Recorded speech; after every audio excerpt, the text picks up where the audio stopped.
Tem que me policiar. Vamos dar início aos nossos trabalhos aqui. Bom, hoje é o nosso terceiro debate do ciclo de debates que nós organizamos aqui no Rio de Janeiro. Os núcleos do Rio colaboraram todos para a realização desses debates.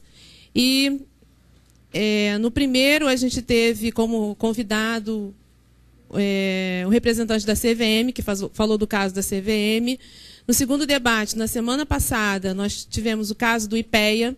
E hoje a gente vai ter uma discussão sobre subsídios, prós e contras. E hoje nós estamos recebendo o Magno Melo, por favor. Advogado, consultor da Câmara, e vai fazer essa palestra para nós hoje. E para compor a mesa, a gente convida também o Paulinho, né? Representante do Núcleo Canabarro. E eu sou Dione, eu também não me apresentei. Muito boa tarde, eu sou Dione. Do Núcleo Chile. Tem algum informe, Ana e Paulinho, assim, antes de começar o debate? É só para avisar que aqueles que ainda não conseguiram visualizar, nós botamos esse debate no YouTube. Eu já estou fazendo a edição do caso do IPEA para botar também entre amanhã e depois vai estar lá no YouTube também para as pessoas visualizarem e avaliarem o futuro aí da instituição, das nossas escolhas. Nós já atrasamos um pouquinho, então vou ser bem rápida. Nessa semana nós teremos a segunda reunião do grupo de trabalho sobre carreira e salários.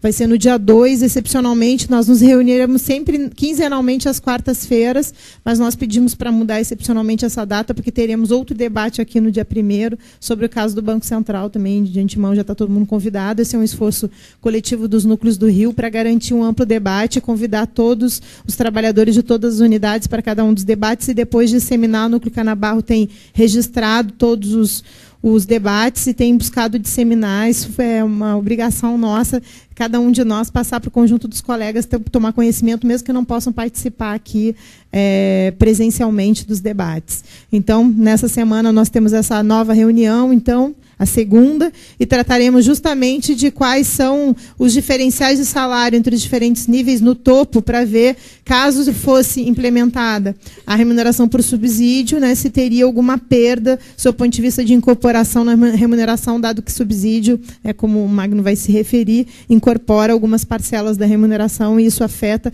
preferencialmente aquelas pessoas que estão que são mais antigas, né, na carreira e, portanto, que têm adicionais que eram devidos e que aos novos servidores não são mais devidos, tá bom?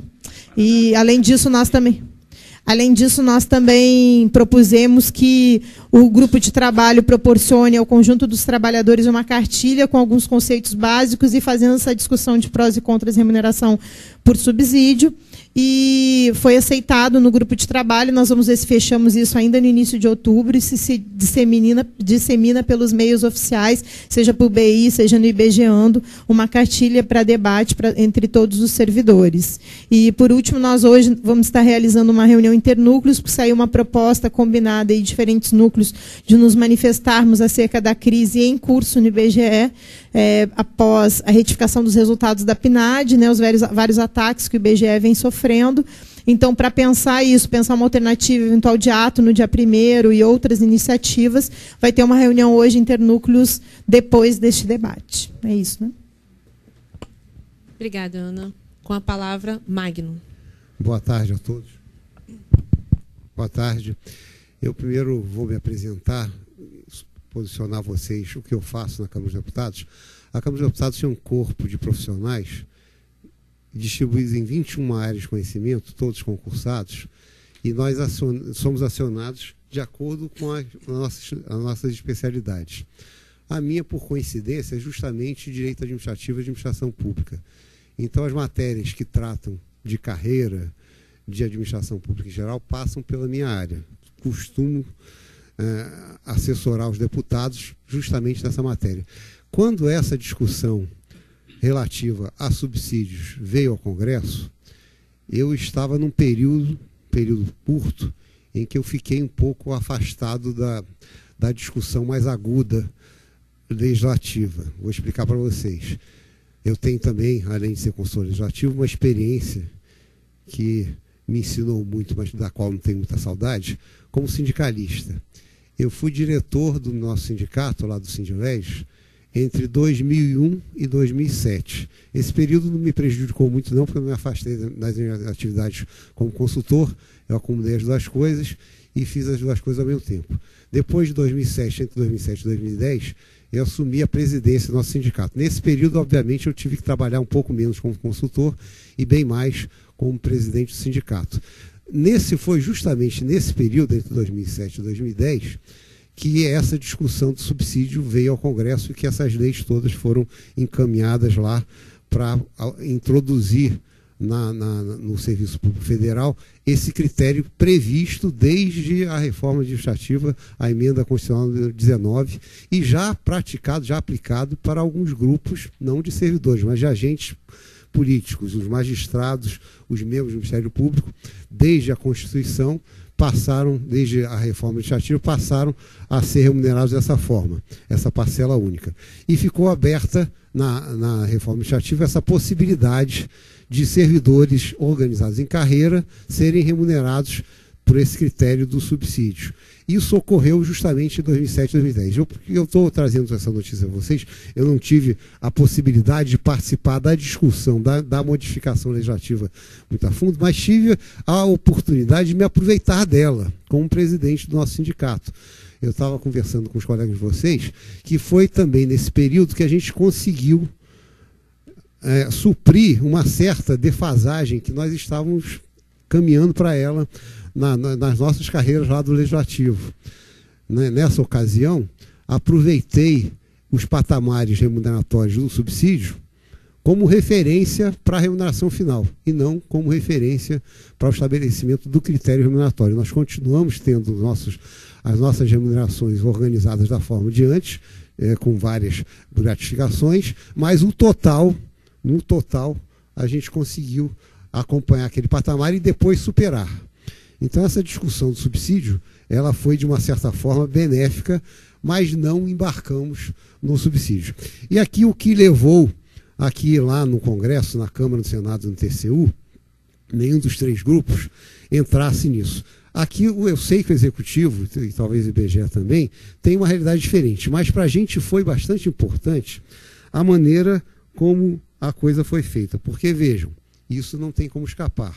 Se a remuneração passar a ser o subsídio, há uma discussão muito grande sobre o que o subsídio abrange, o que o subsídio não abrange. A ideia de quem redigiu aquela maluquice era que abrangesse tudo. A ideia é que o sujeito remunerado por subsídio, o magistrado, o membro do Ministério Público e esses servidores organizados de carreira passassem a receber uma parcela única mesmo. A reforma administrativa, eu acompanhei de perto, fazendo oposição a ela. Na época, eu não sei se cheguei a dar palestra, inclusive para servidores do IBGE, mas eu percorri o Brasil contestando várias coisas que foram feitas naquela ocasião, e essa era uma delas. A ideia de quem inventou o subsídio era reinventar a roda. Não pode o sujeito ganhar nada além de subsídio. Tem que haver uma inflexibilidade total na remuneração. Essa inflexibilidade total, contudo, ela foi sendo diluída. À medida em que as necessidades foram surgindo, essas coisas foram ficando mais flexíveis, mas algumas coisas continuam ainda absorvidas pelo subsídio. Então, toda a lei que traz e que unifica a remuneração dos servidores no critério do subsídio, na tal da parcela única, todas as leis que fizeram isso, eu estou trazendo aqui apenas um exemplo, mas todas as outras têm as mesmas regras, incorporaram expressamente, ou seja, a lei diz que o sujeito não recebe, para tentar receber depois tem que fazer ação judicial, porque a lei está dizendo que não recebe e o administrador não vai pagar sem autorização legal. Dizem todas as leis que transformaram a remuneração dos servidores em subsídio. Não recebe o sujeito que é remunerado pelo critério de subsídio. Adicional pelo exercício de atividades insalubres, perigosas ou penosas. Isso já é uma coisa que é muito problemática, porque vocês têm a possibilidade disso aqui no IBGE. Adicional noturno também é um prejuízo grande. Talvez mais grave de todos, o adicional pela prestação de serviço extraordinário.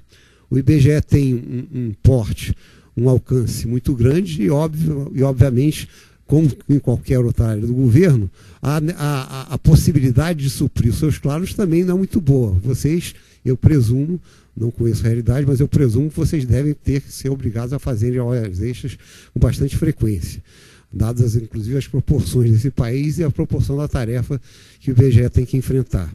E o sujeito remunerado pelo subsídio não pode ganhar hora extra, não tem hora extra, está escrito na lei que cria, em todas as leis que criaram o subsídio está escrito isso. E tem uma outra regra bastante generalista que diz o seguinte: outras gratificações adicionais, todas as que de qualquer origem e natureza, que não estejam explicitamente mencionadas no artigo, que excepciona algumas. Também é uma regra geral que algumas, e aí já fica meio contraditória aquela coisa da parcela única, mas algumas em todas as leis foram excepcionadas. Quais foram excepcionadas expressamente pelas leis que criaram subsídios? O 13º, o adicional de férias, aquele abono de permanência, para quem adquire o direito à aposentadoria e não se aposenta, a retribuição por função comissionada ou cargo de direção e parcelas indenizatórias. Essa questão da parcela indenizatória levou a uma recente alteração legislativa muito curiosa. Vocês viram que algumas categorias receberam uma gratificação por exercício em localidade de fronteira. E aí a lei veio e disse que esse troço é indenizatório. Isso cria também uma porção de problemas, porque em tese o sujeito não paga nem imposto de renda, nem faz nada por uma gratificação que de indenizatória tem pouco. Mas é o que pode ser excluído do subsídio. Então vocês veem que essa experiência recente, esse episódio recente com essas categorias, boa parte das categorias que receberam essa gratificação pelas localidades ditas estratégicas ou de fronteira, são categorias remuneradas pelo subsídio. Tiveram que dizer que era indenizatória para poder pagar, senão não pagava, porque o subsídio absorveria. Então vejam que dificuldade que se cria quando a gente estabelece o critério de subsídio. Também não tem como fugir, porque é uma regra geral, vai vir um dispositivo dessa natureza, na lei que criar o subsídio, se vocês embarcarem nisso. Os servidores não poderão perceber cumulativamente como subsídio, tem em todas as leis essa regra, quaisquer valores ou vantagens incorporados à remuneração por decisão administrativa, judicial ou extensão administrativa de decisão judicial, de natureza geral ou individual, ainda que decorrente de sentença judicial transitada em julgado. Vai, inclusive, aquilo que transitou em julgado para o espaço. E o que acontece com tudo que vai para o espaço, tudo que não é incorporado ao subsídio?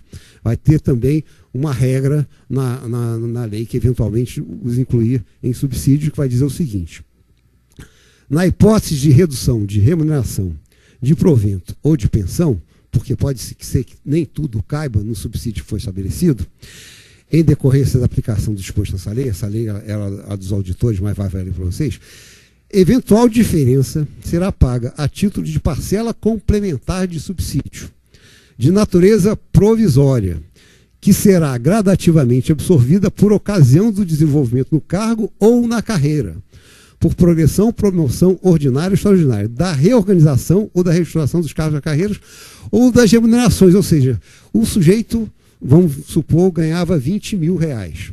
Aí foi estabelecido um subsídio de 19 mil reais. Passa ele a ganhar subsídio de 19 mil reais e uma parcela complementar de subsídio de R$1.000, que é só dele, que não é de todo mundo. Quando o subsídio passar a ser fixado em 21, para um reajuste como esse que houve para essas categorias, que foram esses 555, acabou a parcela complementar. Ela vai embora. O sujeito passa a ganhar o subsídio de todo mundo. Ele se equipara a todos os outros. Isso tem causado problemas, inclusive, e tive a notícia disso bastante recentemente, bem recente, porque vocês alguns devem ter ouvido falar nisso, na nossa remuneração, há uma parcela que não se submete à função comissionada. E aí, por força de uma alteração recente promovida pelo Tribunal de Contas da União, que a gente conseguiu reverter, eu tomei conhecimento de uma discussão que está acontecendo em boa parte da magistratura e do Ministério Público. A magistratura e o Ministério Público, alguns podem saber disso, outros não, preservou meio na raça, meio não, bastante na raça, os anuênios. Os anuênios para os magistrados era uma coisa pra caramba. Era uma parcela bastante expressiva da remuneração. Então, boa parte da magistratura brasileira está ganhando mais do que os ministros supremos, aqueles que entraram antes, claro, porque agora não tem mais jeito, agora ganha o percentual lá do ministro supremo e acabou. Mas os magistrados mais antigos ainda ganham anuênios por decisões que os próprios tribunais tomam e que fica o Tribunal de Contas lá da União atormentando o juízo, porque, em tese, teria que ter sido incorporado já. Esse troço é antigo. O subsídio foi, quando foi criado para a magistratura, a remuneração do ministro supremo foi fixada para esse efeito, para unificar tudo, para fazer essa coisa aí, se não me engano, em R$21 mil. Hoje eles já ganham 30. Então tem muitos magistrados ganhando como parcela normal 27 e o anuênio antigo, para vocês verem quanta discussão jurídica, quanta confusão esse negócio traz. Mas é óbvio também que não podem ser ignorados outros aspectos. Isso a gente também estava conversando no nosso almoço. Não, na maneira como a política remuneratória da administração pública federal foi estabelecida, criou-se uma realidade que é a seguinte: existe um primeiro escalão, que é o melhor subsídio, que são as categorias que são consideradas as top de linha, se eu não me engano, a auditoria da Receita, delegado de polícia e uma série de outras dessa natureza, e um segundo escalão, que é também subsídio, que é o ciclo de gestão, a diplomacia foi colocada nesse segundo escalão, e o resto. Tem o primeiro escalão, o segundo escalão e o resto. O resto é o pessoal que não ganha o critério de subsídio. Esta é uma realidade política bastante clara que também não dá para escapar. Porque se, por um lado, vocês, preservando a estrutura diferenciada de remuneração, diferente do subsídio, ficam com a flexibilidade que me parece, eu continuo acreditando, necessária, eu ainda, talvez por essa experiência, ter me aproveitado do subsídio para poder melhorar a nossa remuneração e não ter embargado o subsídio. Eu continuo partidário da remuneração por múltiplas parcelas, porque acredito que a administração pública tem uma realidade muito complexa para tentar haver essa unificação meio na raça. Se vocês, por um lado, mantendo a remuneração com parcelas diferenciadas, vocês mantêm essa possibilidade de ter essas válvulas de escape que de vez em quando são necessárias. Por outro, vocês ficam meio à margem do núcleo central do governo, daquele pessoal que está à frente de qualquer negociação.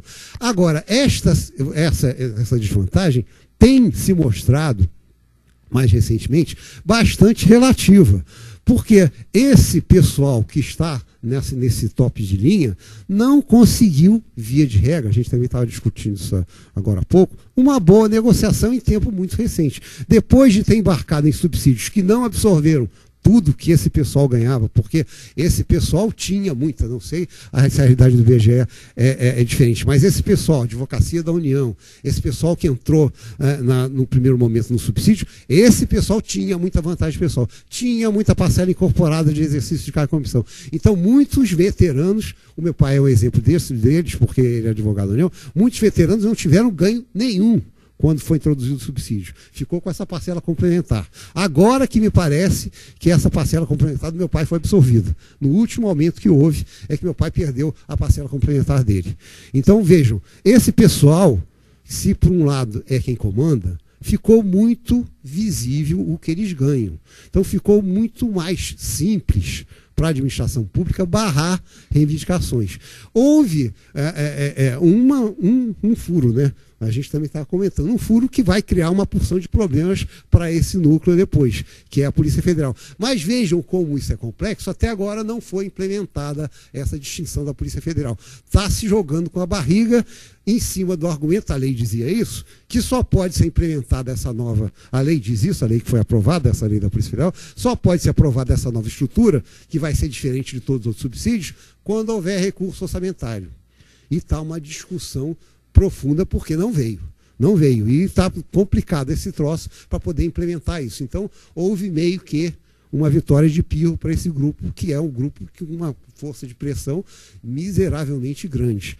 Não é um grupo qualquer, é o grupo que atualmente está tendo mais cacife para negociar. Eu sei que eu estou muito perto disso, numa discussão grande que eu estou tendo envolvendo a Polícia Federal, com um partido político que também aqui, apenas para, antes de concluir, fazer um registro curioso e botar um link que não tem muita relação com a gente, mas para vocês verem como essa coisa da Polícia Federal ela se distingue. A nossa categoria, por uma infeliz decisão lá dos nossos sindicalistas, serviu para a regularização de um partido político. Vocês devem ter tido notícia disso. Um partido político resolveu utilizar as nossas fichas cadastrais para falsificar assinaturas e entregar à Justiça Eleitoral como se tivéssemos nós lá apoiado a criação do partido. Essa questão está sendo apurada lá pela Polícia Federal. Ela está e pode ser que dê alguma questão de punição grave ou não.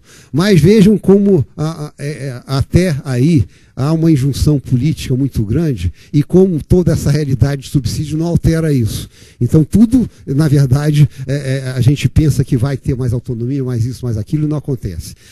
Eu estava para conseguir acesso aos inquéritos policiais que estão lá na Polícia Federal investigando essa questão. O Corregedor-Geral da Polícia Federal, a assessoria dele fez um parecer favorável ao meu pedido de acesso a esses inquéritos, tendo em vista que eu estou sendo, porque fui eu que denunciei isso, eu estou sendo processado pelo partido político, justo porque o partido político quer que eu os indenize por danos morais por ter denunciado isso.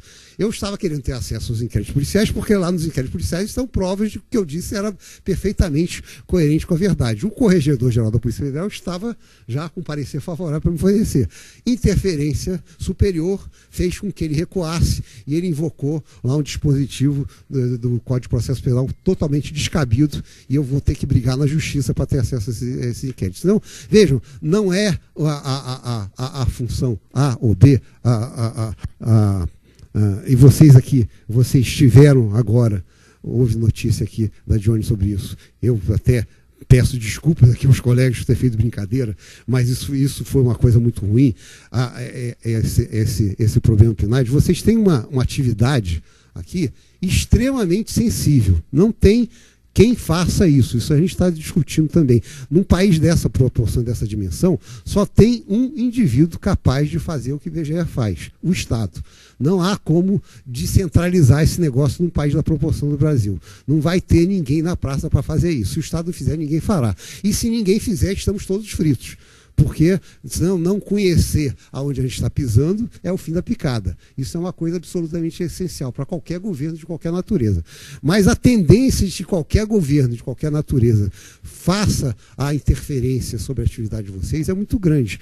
Então vocês também têm que levar em conta o fato de que a remuneração pelo subsídio afasta, de uma certa forma, a capacidade de por esse caminho, tentar manipular as coisas dentro da instituição de vocês. Porque é uma tendência, é uma tentação muito grande. O sujeito que não consegue fazer com que as coisas funcionem, mascarar a realidade. E vocês estão aqui para retratar a realidade, não para mascarar. Porque também, se vocês começarem a mascarar a realidade, também vocês não têm utilidade nenhuma. Também não adianta nada o Estado fazer para mascarar, porque ele também está fazendo nada. Entenderam? Então, tudo isso, eu acho que vocês devem levar em conta para poder tomar essa decisão. Mas tomem com bastante convicção, porque depois não tem como sair. Eu sei de gente que está insatisfeito por esse critério de subsídio justamente por causa dessa inflexibilidade. Não tem mais jeito. Uma vez que vocês embarcarem nisso, adeus. Será esse o critério remuneratório até o fim dos tempos. Tá bom? Então, espero ter contribuído para confundir menos e esclarecer mais, mas certamente devo ter confundido bastante. Muito obrigado.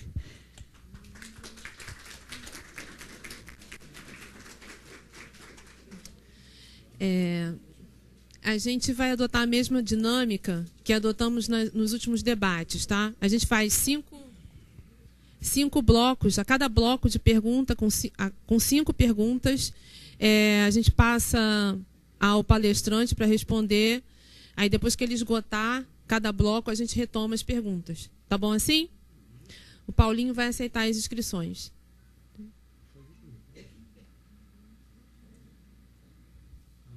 Três minutos.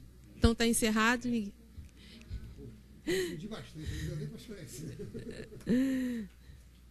Ana.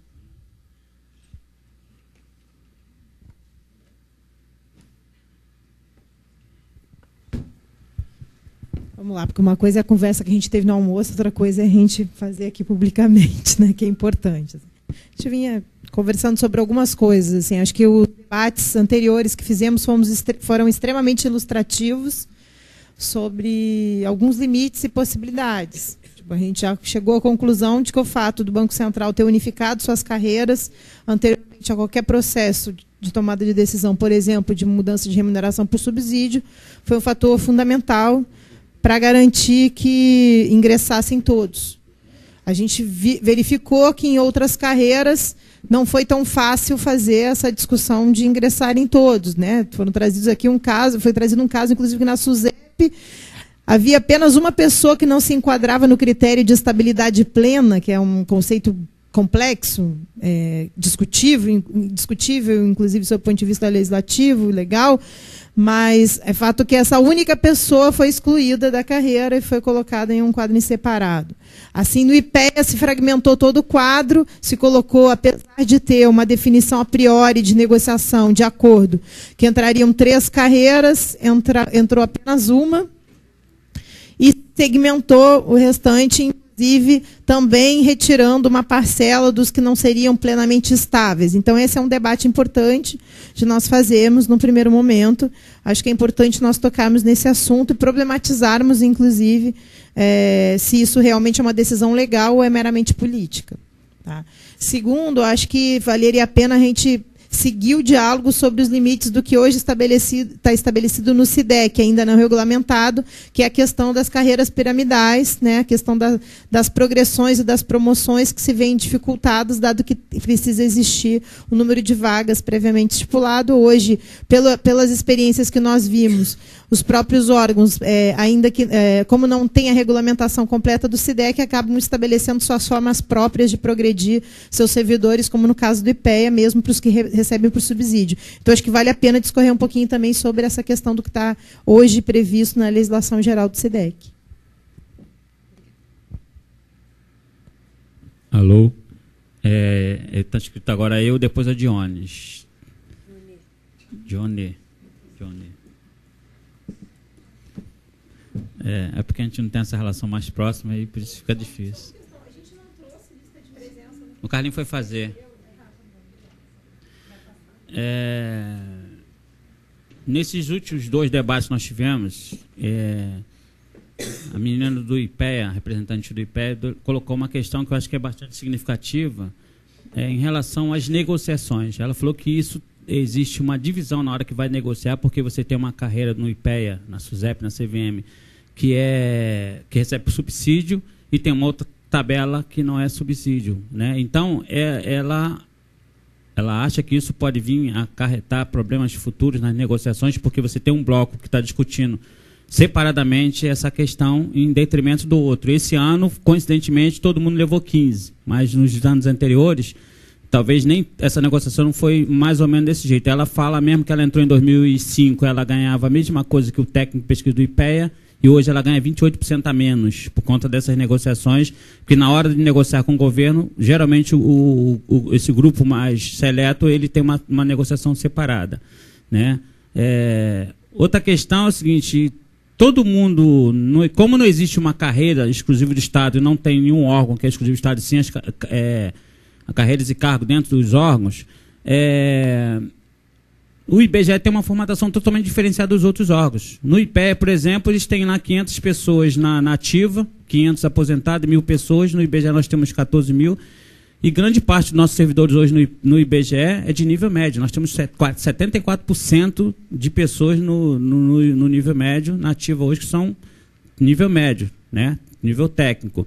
E por conta disso, a gente percebe que nas outras carreiras, fora o Banco Central, e eu acho que a BIM também, os técnicos foram preteridos nessa questão do subsídio, né? E eu queria que você pudesse falar um pouco sobre essa questão de como é que isso é pensado pelo governo, porque no IBGE nós temos esse problema de E ela falou também da questão de que eles conseguiram uma emenda agora na lei 11.890, na questão da aposentadoria, para aqueles servidores porque no IPE eles tinham, quem não é da carreira de subsídio tinha 50% de perda na gratificação do GD e IPEA. E eles conseguiram uma emenda onde eles conseguiram preservar quase que 100% dessa gratificação, a partir de uma data, quem estava aposentado até 2004, e depois de 2004 para cá, quem tivesse 60%, 60 meses dessa gratificação, poderia acumular ela integralmente no salário. Então, eu queria saber se você tem esse conhecimento. Agora sou eu, né? Bom, parece que um caminho necessário a ser trilhado é um processo de unificação das carreiras, né? Olhando o caso bem-sucedido, que é o Banco Central, isso foi feito. Então, se criou uma única carreira de especialista com 2 cargos, um de nível médio e um de nível médio e um de nível superior, né? O projeto das agências reguladoras cria uma única carreira com também 2 ou 3 cargos, não lembro exatamente, mas tudo que era diferente nas agências, tinha o especialista em águas, o especialista em energia elétrica, tudo isso se transformou em 2 coisas, né? O especialista em regulação, um de nível superior e um de nível médio, também ligado à regulação.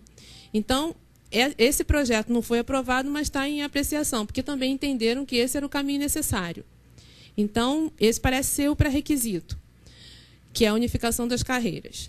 Agora, minha pergunta em relação ao timing, que seria adequado, né? Será que a gente consegue fazer tudo isso ao mesmo tempo agora, que é unificar as carreiras e conseguir uma remuneração por subsídio, né, que tem como vantagem, né, nos unificar, de certa forma, né, porque se a gente abre mão de um salário todo picado, a gente não se perde nas picuinhas de gratificações diferenciadas, não é? É uma vantagem que, por um lado, nos unifica. Por outro lado, tem esse medo, sim, da gente... A vantagem de unificar pode se tornar uma desvantagem de nos dividir, à medida que uns podem ir receber por subsídio e outros não, né? Então, a gente tem que tomar uma decisão olhando todas essas possibilidades e os riscos, né? A outra questão então, a primeira pergunta é sobre o time, né? Se a gente consegue fazer o tempo que deveria ser tempo necessário, né? Questão política. Como é que a gente resolve essa coisa? Unificar a carreira e almejar uma remuneração e conseguir uma remuneração por subsídio. A outra coisa é em relação a parcelas indenizatórias, que são mantidas na remuneração por subsídio. A remuneração por subsídio pode conviver com algumas coisas, né? 13º e parcelas indenizatórias. Então, a minha pergunta é em relação ao que a gente tem hoje como indenização de campo. Será que a gente poderia entender que a indenização de campo, que o pessoal da coleta faz jus, seria uma parcela indenizatória? Essa é a segunda pergunta. Quem é o próximo? Eu só queria complementar a minha pergunta.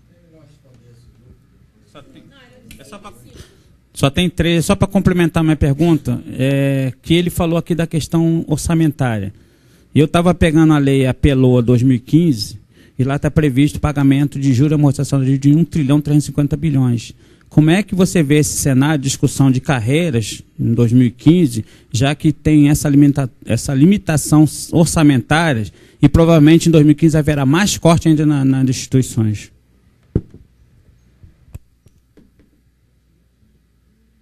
Tem mais alguém para fazer pergunta? Ali. Espera não.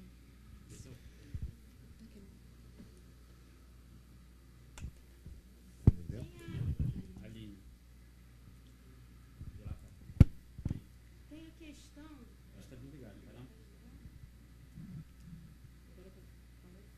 Alô? Tem a questão que a gente escuta de muita gente ter migrado para o subsídio, que não tem volta, que se for não volta mais e tal. No debate passado, o Júlio até falou uma coisa do subsídio ser o passarinho verde que vai ser a mágica para fazer todo mundo ganhar mais. Existe assim algum fato assim que estatístico, algum tipo de dado de alguma turma de carreira, assim, alguma categoria que migrou e realmente se arrependeu, ou isso é mera especulação? Eu queria saber se tem algum dado concreto.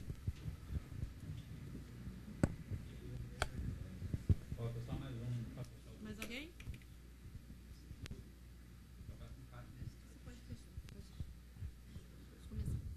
A primeira pergunta da Ana, que foi uma discussão que a gente travou, eu até me defendi quando eu disse que entre 2007 e 2010, eu estava, justamente quando essa discussão foi levada, eu estava na presidência do sindicato e não participei diretamente da elaboração dessas leis. Vejam, o dispositivo que me mostraram, o artigo 102, a medida provisória que transformou essas carreiras, era uma medida provisória infinita, enorme. E se já era difícil, mesmo na consultoria legislativa, ter tomado conhecimento sem ter sido consultor designado para assessorar o relator da matéria, imagina não tendo eu participado. Causou muita surpresa a existência dessa discriminação, mas ela não é uma discriminação absolutamente necessária. Vejam que teve que ser expressa. Então, o que me parece é o seguinte, o pessoal teve a gentileza de me passar, vocês não têm uma carreira que picada, vocês não têm 19 mil cargos, são apenas 5 carreiras e 5 cargos. Dá para visualizar isso muito bem, ou seja, não me parece que haja uma realidade aqui no IBGE tão complexa e tão arraigada que a gente não possa perseguir o que vai acontecer. Não me parece que houvesse muita lógica de um dos 2 cargos. São 2 cargos no superior e 3 no intermediário, ou ao contrário? Ao contrário, 3 no nível superior e 2 no nível médio. Não me parece que haja muita possibilidade da administração encaminhar essa questão de uma maneira escondida. Vou botar um cargo, não botar outro. E essa discussão, eu acredito que vocês devem partir para ela com a mesma homogeneidade que já existe. Eu não acredito que precise muito mais do que isso, porque transformar 5 cargos em 2 não é um grande progresso. No caso do Banco Central, era realmente um plano de cargos enorme, complexo. Era um plano de cargos que tinha vários cargos no nível superior, vários cargos no nível intermediário, que viraram analistas e técnicos. E isso, inclusive, aproveitou uma experiência que veio lá do Legislativo. Lá no Legislativo, nós também fugimos do antigo PCC, porque, se vocês lembrarem dessa história, ela começa muito antes da gente estar aqui pensando em conversar a respeito disso. Em 1970, foi criado daquele plano de classificação de cargos, onde chegou-se a criar um cargo que o sujeito fazia uma coisa só. Era o plano de classificação de cargos de 1970, que era todo mundo da administração que estava naquilo, era picado ao extremo, tinha especializações assim infinitas. O sujeito tinha um cargo que era uma coisa só que ele fazia. Aí isso foi simplificando, foi afunilando, e hoje você tem um número bem menor de carreiras. Mas ainda sobrou muita gente com a memória disso. Quem não tem a memória disso deve ter menos preocupação com isso. O IPEA, e aí a gente tem que lembrar disso, o IPEA e outros órgãos que entraram com a CVM, a SUSEP, quando entraram nisso, na questão do subsídio, entraram com essa multiplicidade enorme de cargos direto para o subsídio. Vocês não entrarão com essa multiplicidade enorme de cargos no subsídio. O IPEA, a CVM, a SUSEP, esses órgãos que entraram depois, entraram com essa complexidade imensa de cargos. Aí pode fazer essa seleção. Agora, essa seleção dentro do cargo, isso não existe. Eu não entendo como é que esse dispositivo está sobrevivendo. Porque é óbvio que não importa a maneira como o sujeito foi investido no cargo de técnico em planejamento. Se ele entrou antes ou depois de 88, ele é técnico em planejamento, ele tem que ser tratado da mesma forma. Ações judiciais devem estar sendo levadas a efeito para poder unificar isso daí. Eu não entendo como a gente tem aqui os cargos que vocês têm, classificando o cargo de analista. Não é o nome do cargo aqui? Tecnologista, analista, pesquisador. Classificando, estando a pessoa enquadrada no cargo de pesquisador, você tem o pesquisador A e o pesquisador B. O pesquisador que entrou assim, o pesquisador que entrou assado. Isso é um enfrentamento que vocês vão ter na Constituição da Lei. A mim me parece um completo despropósito. Se a gente não conseguir reverter isso na elaboração da lei, está danado, porque eu acredito que está se tomando aí como parâmetro uma teratologia. Eu como consultor da área, eu não sei como esse troço passou. Eu não sei como esse negócio, essa história de quem entrou antes, quem entrou depois. Porque o artigo 243 da Lei 8.112 simplesmente disse que todos os servidores ocupantes de cargo efetivo, tivessem 5 anos ou não, tivessem feito concurso ou não, eram servidores públicos regidos pela 8.112 e ocupavam um cargo público. Não discriminou aquele dispositivo, houve ação direta de constitucionalidade contra ele que foi mal sucedida. Se disse que aquele troço é constitucional. Então, a partir daí, você criar inconstitucionalidade, porque passou a ser constitucional que todo mundo é igual, não importa do jeito que entrou. Essa coisa me parece que é prevenir na origem, é evitar que aconteça. Não é deixar de ir por causa disso. Não me parece que isso seja um fator. Se isso acontecer, não vai. Porque se tem, como me falaram aqui, muita gente nessa situação, aí fica muito complicado. Aí vocês realmente vão ter uma dificuldade imensa de encaminhar a negociação. Mas isso vai acontecer se deixar acontecer. Não há nenhuma regra que obrigue a um grupo que tem 5 cargos que você vá tratar um cargo diferente dos outros 4. Não tem jeito. Eu acho que com 5 cargos, os 5 cargos, me parece que vocês têm bastante bem construído a situação de que todo mundo vai entrar. E aceitar essa discriminação entre quem entrou antes e quem entrou depois, isso é um absurdo.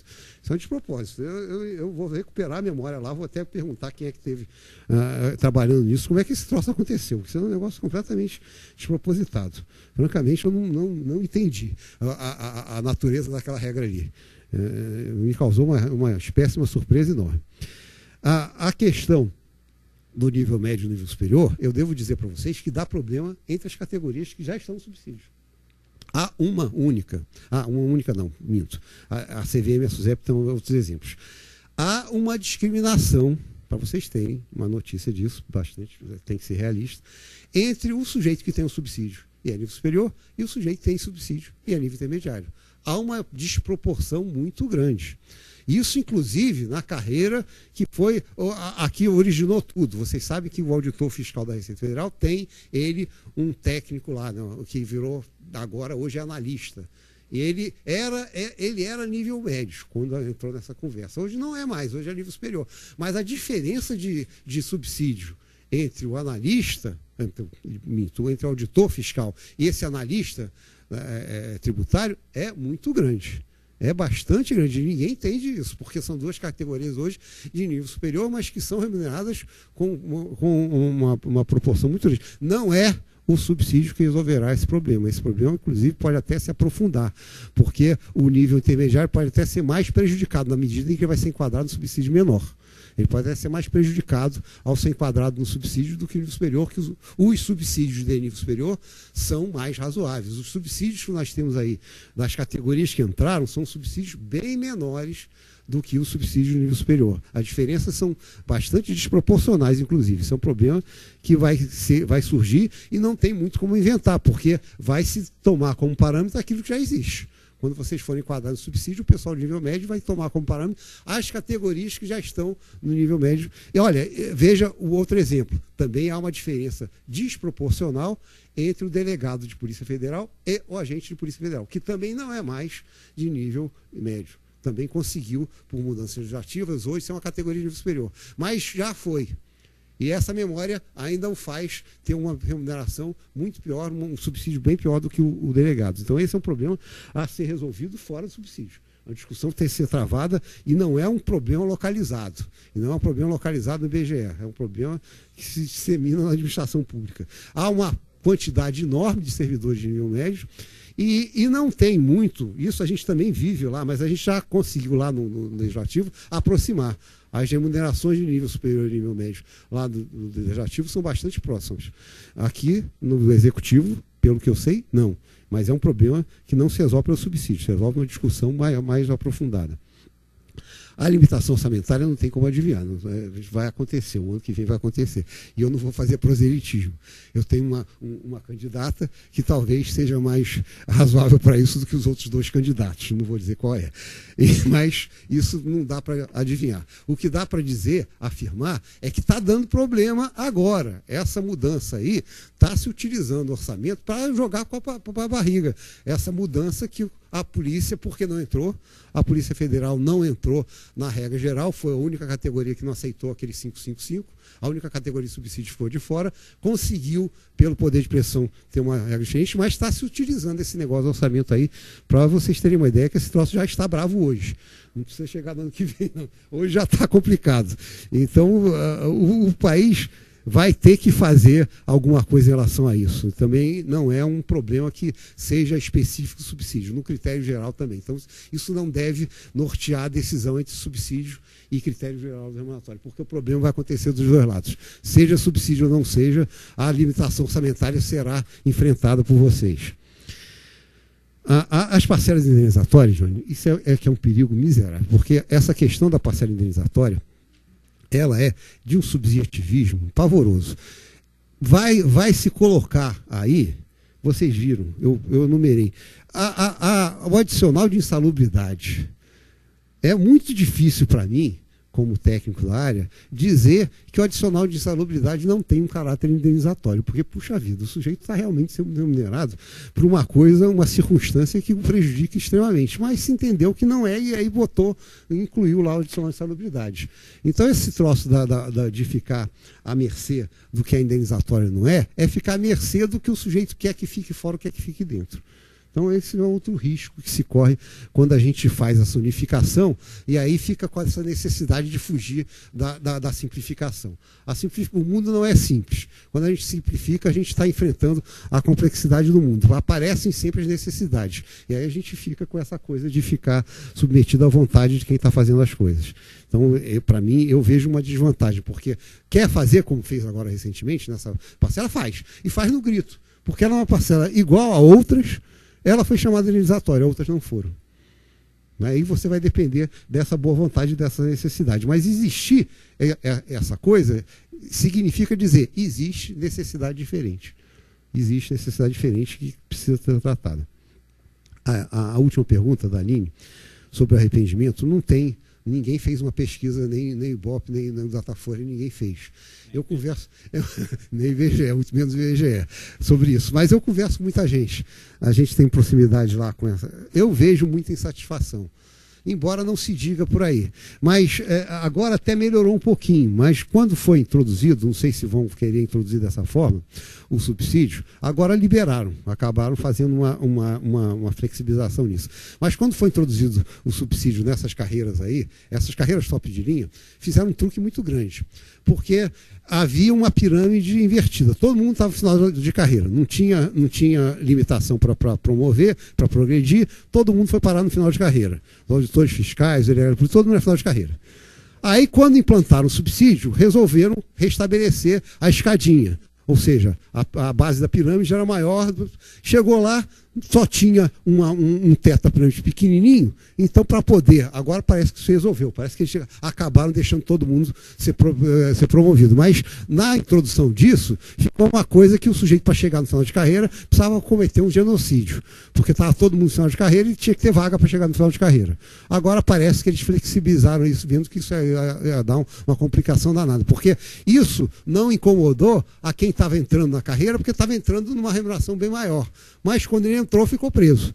E agora, recentemente, é que houve uma lei bastante recente que acabou liberando isso. Mas é uma coisa que pode acontecer, porque isso aconteceu com outras carreiras que foram introduzidas no critério de subsídio. Vocês, eu também pressuponho, tenham esse quadro. O quadro também é homogêneo. Todo mundo, o nosso quadro, a administração pública federal, como um todo, ela é envelhecida, tem muita gente no final de carreira.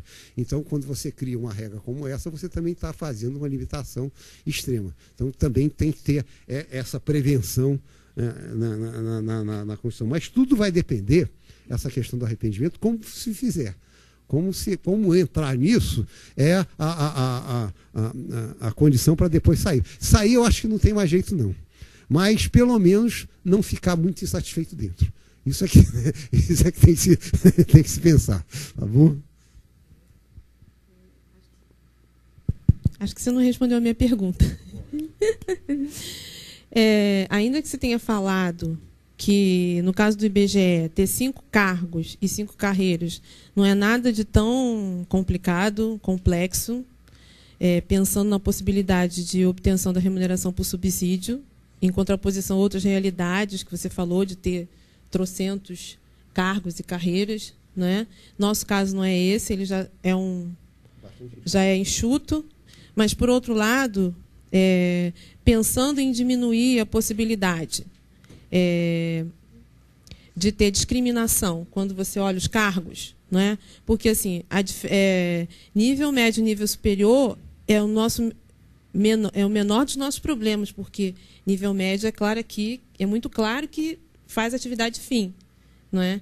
Agora, assim, se a gente pensar em toda a diretoria executiva, o pessoal que trabalha com administração de pessoal, e outros exemplos, assim, não é tão claro que seria a área meio, a área fim, né? Então, isso é algo que nos preocupa. E pensar na unificação de carreira diminuiria a probabilidade do risco de ficarem pessoas de fora, né? Então, a minha pergunta foi no sentido de que, dado que a gente tem pouco tempo, né, e também qual é a possibilidade de a gente negociar isso, né? A gente unificar uma carreira e, ao mesmo tempo, obter remuneração por subsídio. Que, numa realidade mais complexa, essa seria, o que eu quis dizer seria uma discussão mais relevante. Se vocês ainda estivessem, o IBGE já chegou a ter isso, o IBGE também, como todo mundo, veio de uma realidade multifacetada. Vocês já conseguiram simplificar a estrutura de cargos de vocês. Se a estrutura de cargos fosse bastante complexa, como era, isso seria importante, porque aí as discriminações seriam mais fáceis. Mas aqui é o que eu digo, como tem 2 cargos, a briga bota os 2. Tem 2 cargos no superior, bota os 2. Tem 3 cargos, bota os 3. Não é muita gente fora, muita gente dentro. Dá para você mapear isso e sem criar uma outra discussão, porque você vai criar uma outra discussão. Ou seja, esses 2 cargos virarem 1, 3 cargos virarem 1, você vai criar uma discussão a mais, além daquela do subsídio. O que eu digo é que não vale a pena. Acho que aí, no caso de vocês, valeria, se vocês quiserem enfrentar isso, depois do subsídio do que antes. Percebeu, Júnior? É isso que eu queria dizer. Se vocês tivessem milhares de cargos, ou centenas de cargos, dezenas de cargos, valeria a pena vocês primeiro fazerem o que foi feito lá no Banco Central. Como vocês não têm, se houver depois uma dificuldade nesse sentido, primeiro bota todo mundo, todos os cargos, os 5 cargos do subsídio. Depois se discute se vale a pena, porque fica até mais fácil. É mais fácil do que você primeiro criar uma discussão que não vai gerar efeito financeiro nenhum, efeito prático nenhum, que é transformar 2 cargos em 1, 3 cargos em 1, e atrasar com essa discussão a outra, que é a mais importante, qual vai ser o critério remuneratório. Primeiro, como tem poucos cargos, todos têm que entrar. Não me parece que você vai ter muito espaço para escolher. A administração vai ficar com dificuldade de escolher. Se ela estiver fazendo esse tipo de coisa, o cargo A vai, o cargo B não vai, aí sim vocês enfrentam essa discussão. Mas me parece que numa realidade desse tamanho aí, não vai haver essa abordagem. A lógica é que não haja. A lógica é que eles mesmos, a própria administração, já trabalhem com todo mundo embarcando na mesma canoa. Agora, essa coisa do IPE eu preciso apurar. Esse negócio de entrou antes, entrou depois, isso é outra coisa. Isso é um negócio totalmente despropositado. Isso não é nem o cargo, né? Ali pegou o critério. Até mostrei para quem me mostrou o dispositivo que o que está escrito ali no dispositivo não é quem tem estabilidade, quem não tem. É quem entrou antes e quem entrou depois. Quem entrou por concurso depois está enquadrado, não tem problema nenhum. Quem entrou antes vai passar por um crivo de boa vontade aí do administrador, porque o administrador é que vai ver quem. Então isso não pode acontecer. Uma regra dessa vocês não podem submeter a ela, porque vocês não podem ficar todo mundo submetido a quem vai entrar. A lei tem que ser impessoal. Aí, se tiver havendo uma dificuldade dos 2 cargos entrarem, dos 3 cargos entrarem, é que eu acho que deve ser travada essa discussão. Porque se vocês travarem previamente, vocês estão acrescentando uma dificuldade a mais que me parece que é desnecessária no momento. Acho que se vocês tivessem uma realidade mais complexa, precisaria ter essa preliminar. Se não houver uma dificuldade do outro lado, se essa dificuldade do outro lado vier, aí sim, talvez seja o caso de parar e primeiro trabalhar isso daí. Mas não me parece que seja o caso aqui do IBGE. No IBGE vocês têm essa facilidade, não tem que admitir essa regra, que eu não sei quem embarcou nela admitiu. Eu iria imediatamente à justiça. Se eu ocupo um cargo, e é o mesmo cargo do outro, e o outro foi enquadrado dessa forma, eu não tem como discriminar em cima da origem, quando eu entrei. Se era irregular, porque ali diz que é irregular. Se era irregular, tinha que anular o ato de nomeação. E não sei se prescreveu ou não. Se não prescreveu, não pode mais anular. Porque a irregularidade não se supre você discriminando o sujeito que entrou irregularmente. Você tira o sujeito da administração. Você não vai dizer, o irregular não vai ter progressão na carreira. O regular vai, que diabo é isso? Obedece o princípio da legalidade, que está dito ali, quem obedeceu às normas, aí esse cara vai poder entrar na carreira, vai ser supervisor. Quem não obedeceu às normas, você vai deixar de lado. Que diabo é isso? Quem não obedeceu às normas, não tinha que ter entrado. Não tinha que ter entrado. Não é o caso de fazer como foi feito ali, não. Aquilo é uma meio maluquice. Eu acredito que esse tipo de coisa tem que ser prevenido na discussão da carreira. Essa discussão, eu até disse para vocês, não vai ser fácil. Vocês têm que se municiar bastante, porque ela tem que enfrentar esse tipo de dificuldade. Vocês têm toda essa experiência. Esse tipo de dispositivo aí, vocês têm que descartar liminarmente. Não podem nem admitir que se discutir uma coisa dessa. Isso aí já tem que ser afastado de uma. A outra, de qual carreira ou não, vocês têm que medir qual é a disposição. Eu acredito que nessa realidade mais simples, dificilmente vai se conseguir separar alguém. Não é? O cara que é de área fim ou área meio, não. Vai acontecer isso que eu falei com o Paulinho. Vai acontecer que vai ter o subsídio bom para o nível superior e vai ter o subsídio ruim para o nível intermediário. Mas não é um caso também localizado de vocês. Tem o subsídio ruim para quem já não é mais. Para quem continua tendo, mas quem já não é mais. Porque, veja, esse analista lá, que é agosto analista, e o agente de Polícia Federal, eles estão sendo equiparados com os técnicos da CVM, com os técnicos da SUSEP. Eles não estão sendo equiparados com o subsídio de nível superior, o agente de Polícia Federal e o analista da Receita Federal, o analista tributário da Receita Federal. Então, essa é uma discussão que ela não passa por ser subsídio, não, passa por essa discriminação que no Executivo ainda é muito pronunciada entre os servidores de nível superior e os servidores de nível médio, que é uma coisa meio bizantina, porque não tem muito mais como enfrentar isso. Ninguém mais, com as dificuldades que a gente tem hoje para ingressar na administração pública, o concurso é rigoroso, é muito difícil o sujeito passar em concurso de nível médio. Então, está cada vez mais raro os sujeitos de nível médio na administração pública. Então, essa coisa, a realidade já diz que é difícil mesmo trabalhar. E as atividades de fato de nível médio, aquelas que são de fato de nível médio, estão cada vez mais, eu acredito que o IBGE não seja outra realidade, sendo terceirizadas. As que eram mesmo para o sujeito ter nível médio, a administração pública não faz mais. Ela pega o pessoal dela de nível médio e bota para fazer atividade mais complexa, porque você sabe que o cara se qualificou. Então, o que não acontece mais é ter atividade de nível médio no cargo efetivo. O cargo efetivo está sendo deslocado pela realidade do mundo para as atividades superiores, as atividades mais complexas. O que está acontecendo é que cada vez mais aquilo que as pessoas de nível médio faziam está sendo terceirizado. Essa é uma outra discussão. Essa é uma discussão que não é exatamente o critério mandatório, mas essa realidade que a administração criou ao deixar um quadro de nível médio muito grande e terceirizar as atividades. E o sujeito qualificado está colocando o sujeito para fazer o que ele tem que fazer, porque ele também não vai ficar à toa. Né? Não tem ninguém que vai deixar as pessoas ficarem sem fazer nada. Obrigado, Magno. Tem mais 4 inscritos. Seria a Marta, seria a Ana, mas o Miguel, como não falou a primeira vez, vai ser o Miguel, depois a Ana, depois eu. Marta. Bem, eu peço desculpa que eu cheguei já no final da fala do Magno e no meio da pergunta da Dione, eu acabei me inscrevendo na sua resposta à pergunta da Dione, a Dione acabou refazendo a pergunta. Mas eu queria entender um pouco, você está colocando a maior divisão entre possibilidade de entrada ou não, entre nível médio e nível superior, e não entre atividade fim e atividade meio, né, na entrada para subsídio. Eu queria tentar entender, eu não sei se você já falou aí, eu peço desculpa, você não precisa me explicar só para mim, depois os colegas explicam, o que é que te leva a poder receber por subsídio ou não? Porque a gente tinha entendido que tinha uma coisa do nível médio e nível superior, mas que a gente tinha entendido também que tinha uma coisa muito forte de atividade fim e atividade meio. Nós temos 5 carreiras, cada carreira com um cargo, que nem você viu, e um cargo de nível superior e um cargo de nível médio especificamente, desses 5, 2 cargos, um de nível superior, outro de nível médio, eles têm como descrição apoio para e suporte para.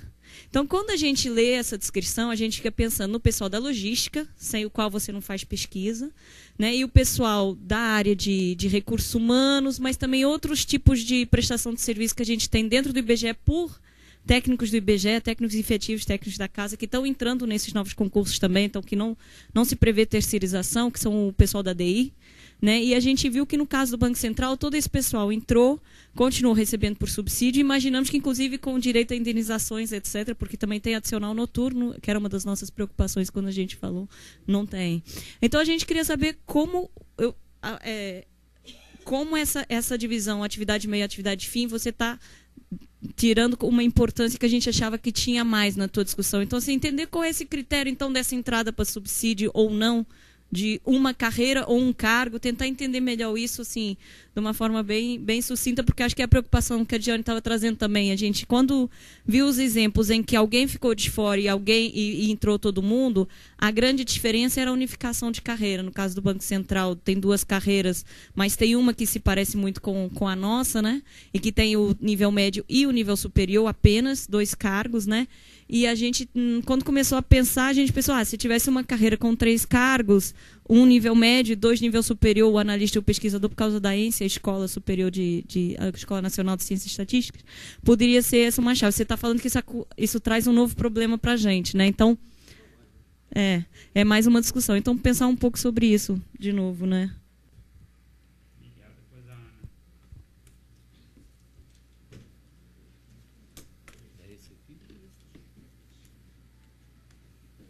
Boa tarde a todos.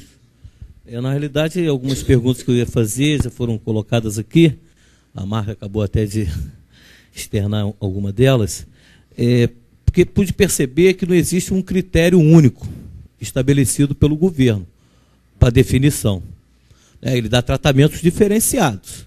Dentro do próprio ciclo de gestão, você tem dentro da CVM, a gente pôde perceber na semana passada, né, na retrasada, onde todas as carreiras de nível superior, independente área meia ou fim, recebem por subsídio. Já no IPEA já não acontece dessa forma. Né? Nem todas as carreiras de nível superior recebem por subsídio. E em ambas instituições, percebe-se que o nível intermediário ficou de fora dessa forma de remuneração. Enfim. Não. Nem na CVM e nem na SUSEP. É uma questão que foi colocada pelo Paulinho, que talvez é uma questão que para nós pensarmos também, que após 5 anos na carreira, independentemente se é nível superior, da área meia ou área fim, quem não percebe por subsídio, ele acaba incorporando quase que na sua totalidade a gratificação. Então é um escape aí que eu vejo favorável nesse sentido. Agora, é que eu queria entender isso, porque esse tratamento diferenciado, como é que se estabelece isso dentro do governo? Entendeu? Que não tem um critério único de discussão em cima dessas questões. Era isso que eu queria perguntar a você. Quem define? Como que se define? A questão é política? É um critério técnico? Entendeu? É isso que a gente tem que ter clareza. Porque a gente realmente começa a perceber isso bem nitidamente, que são tratamentos diferenciados dentro do próprio ciclo de gestão. O Banco Central tem um tratamento, a Polícia Federal tem outra, o IPEA tem outro, a CVM tem outro. E acho que a gente, no IBGE, o colega fez uma pergunta lá na semana passada, a diferença do nível técnico do IBGE para o nível técnico do IPEA. Eu acho que no IBGE os técnicos são, né, altamente capacitados, não é qualquer pessoa, né, que vai à rua fazer pesquisas e fazer análise dentro das próprias agências e aquilo tudo, até que chegue na diretoria. Então tem um quadro técnico altamente qualificado. E outra coisa, existe uma questão fundamental para nós dentro do IBGE, que é a questão da mobilidade, que a gente estava falando aqui. Hoje a gente vê pessoas da área que ocupam cargos de técnicos e trabalham dentro da área administrativa. Tem analistas que trabalham dentro da área técnica. Como é que nós vamos resolver esse emaranhado? Como é que a gente vai realocar essas pessoas? Nós já tivemos essa discussão quando migramos para a carreira de ciência e tecnologia, em 1993. Vocês lembram bem disso. Preliminarmente, as pessoas queriam definir as gratificações somente para as carreiras da área fim, né? Depois se estabeleceu para todos, e a área administrativa, em particular o nível técnico, só foi receber as gratificações 4 meses depois, quando nós entramos na greve, que era gratificação para todos, e quando vimos na hora do tratamento, foi um tratamento diferenciado. Então, são essas coisas, né, viver de passado, mas são coisas que realmente aconteceram. E a gente pôde, naquela ocasião, perceber isso. Haviam colegas que trabalhavam dentro da área técnica e, justamente na mudança da carreira, com muito pouco tempo, eles estavam dentro da área administrativa e ficaram fora da gratificação. E tinha analistas que tinham ido para a área técnica e acabaram estavam na área técnica e não recebiam a gratificação, que era tecnologia, estava na administração, e foi uma dor de cabeça tremenda. Então, são esses esclarecimentos que eu queria ver aqui com você, como é que define essa situação, se é política, se é técnica, que tipo de pressão a gente tem que fazer.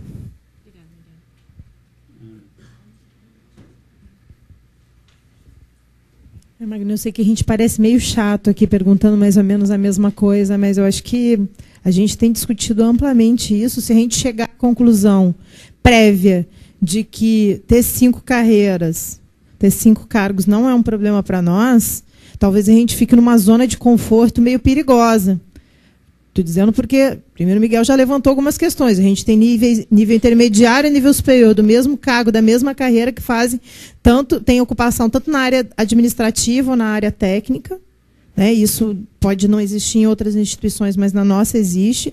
E, portanto, fazer qualquer tipo de separação, do ponto de vista do cargo e da carreira, é praticamente impossível. Mas, do ponto de vista legal, é facinho de fazer uma separação se o governo quiser fazer. Porque, como lá na lei está que tanto um cargo da área do nível superior, como do intermediário, como Marta fez referência, são para suporte e apoio, fica facinho do governo separar, que é suporte e apoio, a gente sabendo concretamente que na nossa realidade que não é. Porque as pessoas estão fazendo a mesma coisa que todos estão, parte na área administrativa, parte na área técnica, desenvolvendo todos os trabalhos necessários à consecução da missão institucional do IBGE. Isso nós sabemos. A própria presidente falou na abertura do GT na semana passada. Nós sabemos o que é o IBGE e nós sabemos que seria que é defensável, perfeitamente defensável, que a gente migre para outros patamares remuneratórios. O outro lado da mesa que não sabe como convencê-lo. Né? Então, essa questão assim de... tem uma possibilidade, tanto na lei quanto nas experiências anteriores, de segmentar a nossa categoria.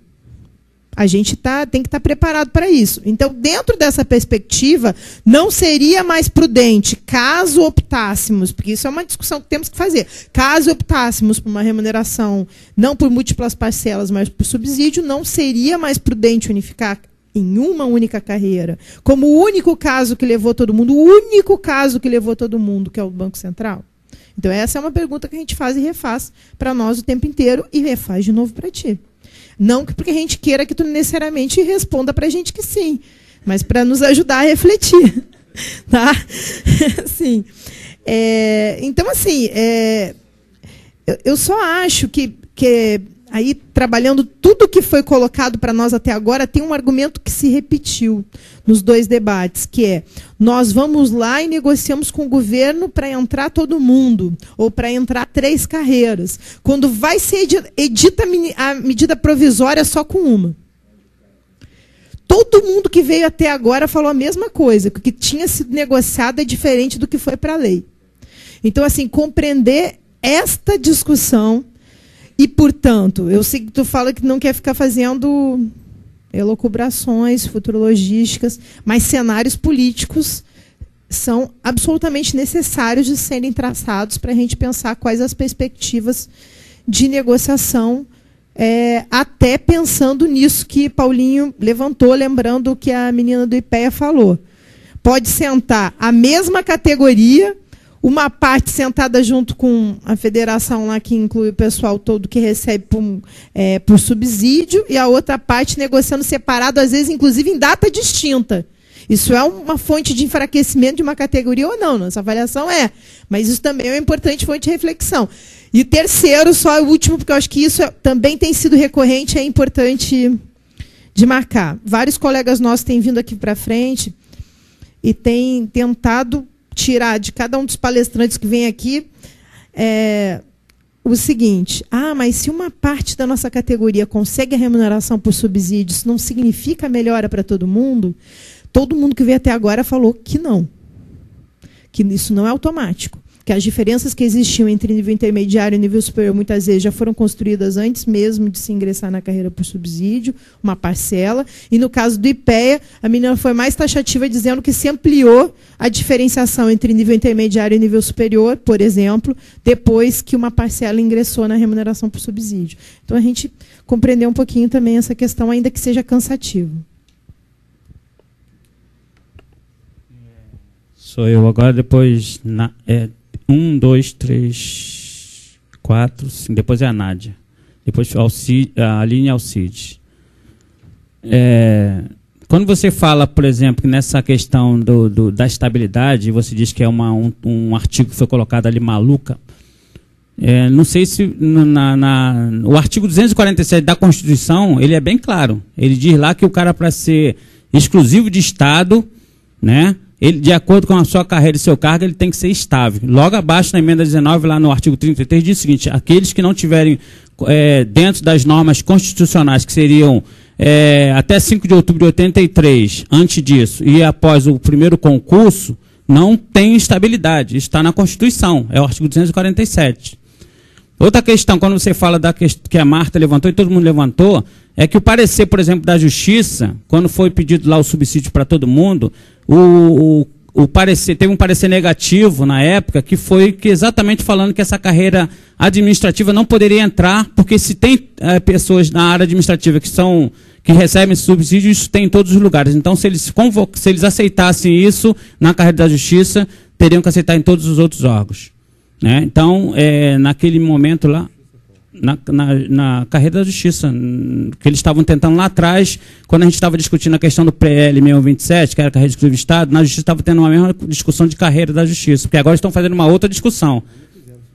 Não fizeram, mas eles estavam propondo lá na época, e na época que tinha essa divisão, porque alguns novos gostariam do subsídio e os antigos, por conta desses penduricários, eles estavam tentando fazer uma reestruturação da carreira. E apesar de agora ter essa discussão e a carreira ter até sido aprovada no orçamento do Poder Judiciário, a Dilma vetou por conta de que não tinha verba para isso. Né? Então, não é uma coisa menor, isso está na Constituição, artigo 247. E no IBGE, nós temos hoje, o último levantamento que eu fiz aí, nós temos 1.700 pessoas que não têm essa estabilidade ativa e 661 aposentados. Que podem, você falou que é uma maluquice, mas está na lei, que ela pode ser invocada a qualquer momento, porque coisas que estão na lei, elas são invocadas por bem e por mal. Quando eu quero, no Banco Central, até o pessoal da CVM colocou isso. No Banco Central, apesar de ser uma cortina de retalho, que tem gente da Caixa Econômica, eles até 98 fizeram CLT, esse preceito não foi utilizado como pré-requisito, e passou todo mundo. Mas nos outros órgãos isso foi utilizado, e por conta desse artigo da Constituição. Então, isso é possível. E mais que nós temos as duas carreiras nossas, no caso do analista, que é administrativo, na área técnica, que nós chamamos de área administrativa, nenhuma outra carreira conseguiu levar a área administrativa para o subsídio. Nenhuma. Só o Banco Central. Aí a gente tira o Banco Central dessa conversa aí. Mas o resto, todo mundo foi. E, como a Ana colocou aqui, nas medidas provisórias, por exemplo, a MP 440, que é a MP que dá origem à Lei 11.890, foram pedidos para, no caso do IPE, 3 cargos. 2 de nível superior, inclusive a área administrativa, que era o técnico de planejamento administrativo, um técnico de pesquisa, e mais um cargo do nível médio. E na hora que veio ali, foi vetado esses 2 cargos. E nas outras, mesma coisa. Na questão do CVM, os 2 cargos de nível superior são área fim. É o inspetor e o analista lá deles lá, que não é área MEI, não é área fim. Por isso que foram os 2. Então, gostaria que você fizesse uma... O técnico não foi da SUSEP, nem o técnico da CVM foram. Inclusive, nós recebemos agora um comunicado que eles estão tentando, como é o caso do IPEA, uma negociação, no caso interna da SUSEP, pedindo que consiga levar todos os técnicos, todos os servidores que não foram para subsídio. E no caso do IPE, eles estão fazendo uma discussão de reorganização da carreira, para ter uma carreira com 2 cargos, para tentar levar aqueles que não foram para o subsídio. E ainda tem o seguinte, aqueles servidores que foram considerados como quadro em extinção, quadro suplementar em extinção, eles nem podem estar na carreira. Porque quadro em extinção não pode estar na carreira. Eu queria que você pudesse fazer uma abordagem disso. Nádia, por favor, e depois a Aline e Alcides. Por aqui que a gente está gravando. Não, já passou. Não passou não. Tem Marta, Ana, Miguel e eu, 4. A Nádia agora 5. Aí depois Nádia 5. Aí só falta a Aline. Boa tarde, colegas. É o seguinte, olha, eu não sei, eu não quero ser redundante, né? E a gente acaba sendo. Dos órgãos que o senhor já conhece, tem conhecimento, foi automática a mudança, o grupo assim de todo nível superior e nível intermediário? Aparentemente não, né? Pelo que eu ouvi do colega aí, parece que não, né? Porque o que acontece é o seguinte, a condição de fazer nesta mudança, nessa transposição, de fazer algumas correções, porque o IBGE ele convive com mais ou menos, desde 89 para cá, com uns 400 casos de disfunção, entendeu? E que não mudou, porque depois passou a ser através de concurso e as pessoas continuaram exercendo funções de nível superior, mas no nível intermediário. Há a possibilidade, neste momento, desta mudança, de tentar se corrigir, neste momento, estas carreiras e ser em concurso e atrelar essas carreiras a essa mudança? Uma pergunta. Uma outra pergunta. Os aposentados, ou as pessoas que estão prestes a aposentar, como é que é o tratamento que se dá aos aposentados? Eles também, existe uma transposição para essa carreira e eles passam a receber através de subsídio, ou não, ou eles ficam como se fosse uma carreira em extinção, parado lá, entendeu? Não recebem por subsídio e só o ativo recebe. Porque realmente eu sou leiga totalmente nesse assunto. Eu não sei se é só porque, sendo assim, como a nossa casa tem muitas pessoas para se aposentar, eu acho que até alguns, se ocorrer isso, vão ficar mais um tempo, esperar, se for interessante, ainda tem esse detalhe. Porque pelo andar da carruagem, porque eu estou observando, nem todo órgão carregou todo mundo, e quando carregou, houve um vácuo muito grande entre nível intermediário e nível superior. Então, até que ponto é interessante, até que ponto há muitas perdas, entendeu? Então, a gente tem que avaliar, eu desconheço totalmente tudo, e eu queria que o senhor me esclarecesse, se possível, tá? Se tiver conhecimento, tá bom?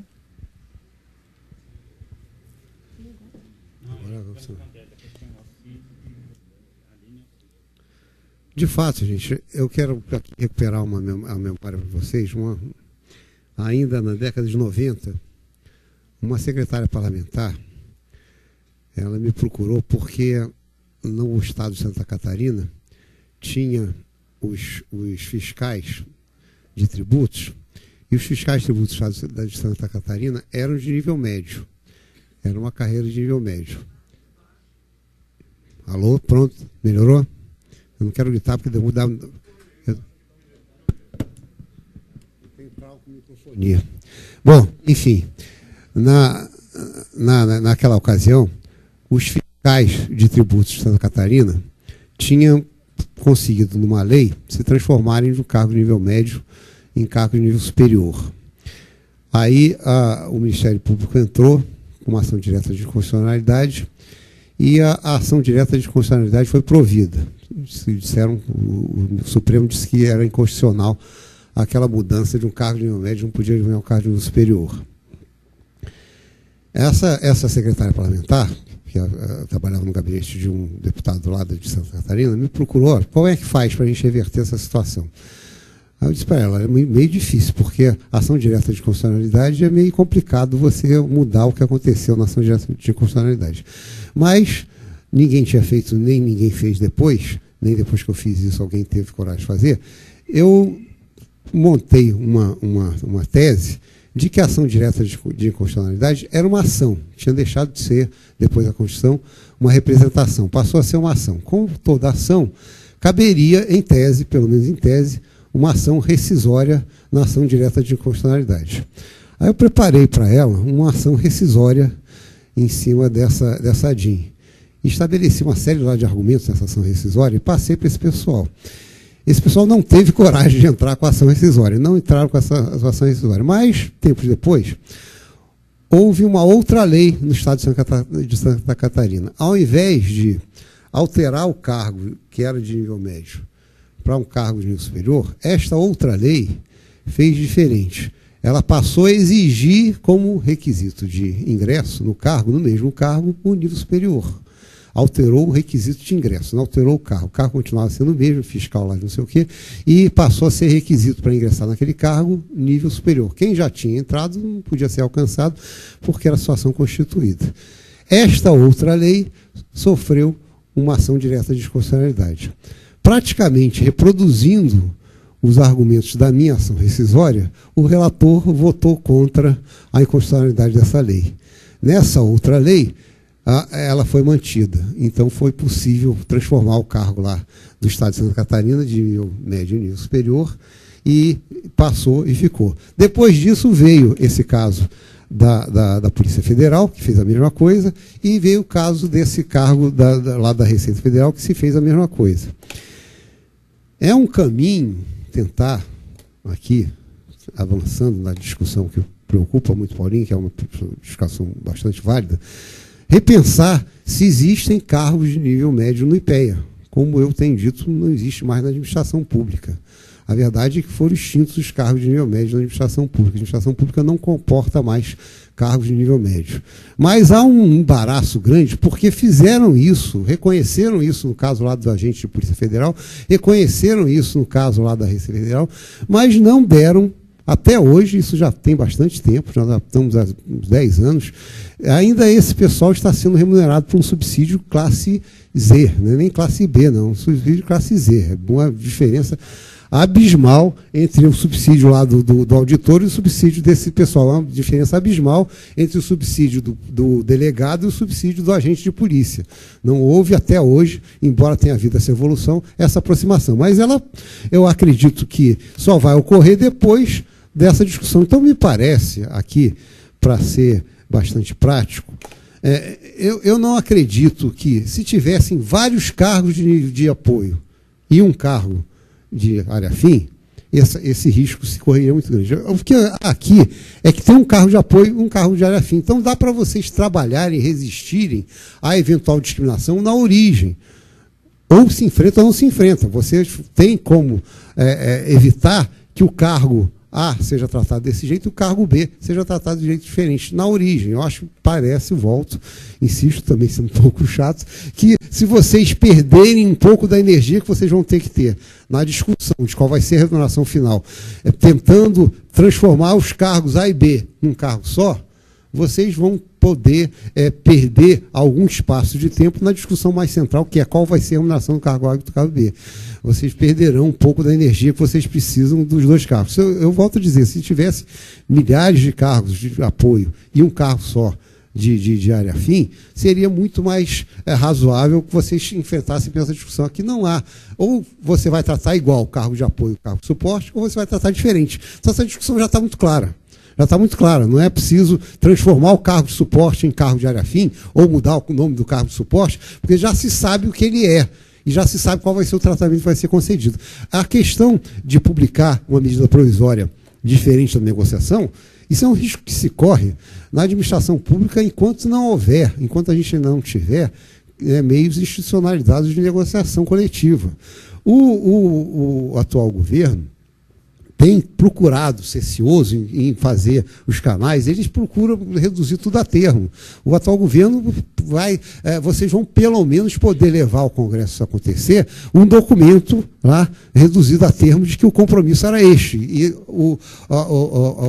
a matéria, a iniciativa legislativa foi diferente, mas é tudo que se pode conseguir, porque não tem ainda, nós não dispomos na administração pública de um canal institucionalizado de negociação coletiva. É preciso que que haja. Nós temos uma convenção coletiva já aprovada, mas até hoje não se sabe o porquê que ela não foi regulamentada, porquê que não se estabelecem critérios para isso. Mas é um risco que vai se correr de qualquer maneira, ainda que haja um cargo só de nível superior, um cargo só de nível intermediário, pode-se chegar lá e, no final das contas, apresentar uma coisa diferente, porque nós não temos, infelizmente, ainda na administração pública, defesa contra esse tipo de atitude, uma atitude equivocada, mas que ela é possível. Então, é a força que vocês vão ter no processo.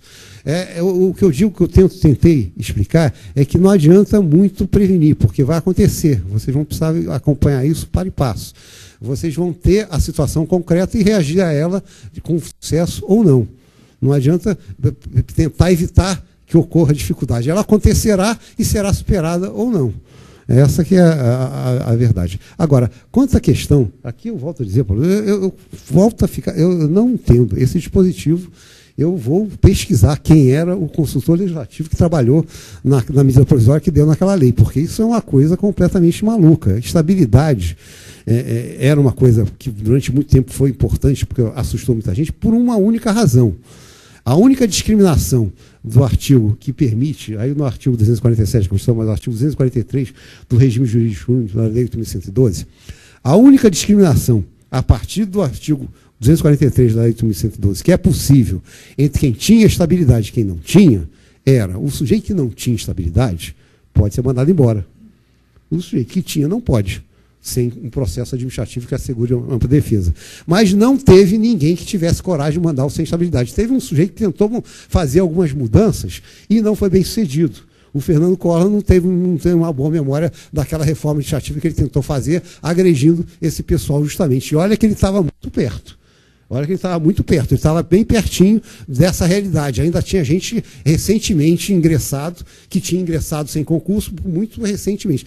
E não teve como fazer, não teve como enfrentar. Imagina hoje. Então, hoje não tem como discriminar. Esse dispositivo discriminou uma coisa que, me parece, deve ter sido o único caso. Eu não acredito que em outras circunstâncias tenha havido discriminação dessa natureza aí, não. Porque é uma coisa que é despropositada. O sujeito ocupa um cargo, importa como ele entrou. Ele entrou por concurso, mas tem o mesmo cargo. Agora, porque essa questão como é que pode manter a situação irregular? Não pode manter a situação irregular. Se a situação irregular não pode ser mantida. Você não pode discriminar o sujeito que estava numa situação irregular. Você tem que afastar a situação irregular. Não é discriminar que vai resolver. Você não consegue resolver a irregularidade e vai mandar ele embora, porque isso não quer dizer que o sujeito entrou sem concurso. Quer dizer que ele entrou de uma forma ilegal. Porque, na época, antes da Constituição de 88, havia aquela coisa do primeiro ingresso, né? Havia a primeira investidura, aí depois disso não era mais preciso fazer concurso. Mas já havia exigência de concurso. É que as pessoas se confundem muito, achando que antes de 88 podia entrar qualquer um. Tinha o regime de emprego. O regime de emprego também havia o entendimento de que o regime de emprego não havia necessidade do concurso público. A fazer concurso público aos empregos, não fazer concurso público aos empregos.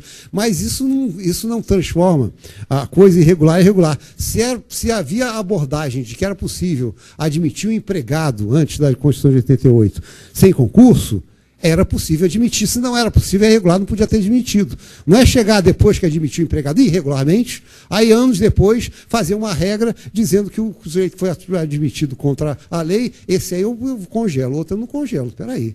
Isso não é uma coisa que não tem cabimento, né? Não tem cabimento algum. Ou o sujeito entrou na maneira regular ou não uma maneira irregular. E se entrou na maneira irregular, não é discriminando, vai resolver. Tem que ter peito, e ninguém vai ter, para resolver essa irregularidade. Ninguém vai resolver. Agora, imagina, nós estamos já em 2014. A Constituição, pelo que eu me lembro, foi promulgada em 1988. Quem é que vai resolver uma irregularidade de 20 anos? Essa irregularidade já se regularizou. A coisa já se consolidou.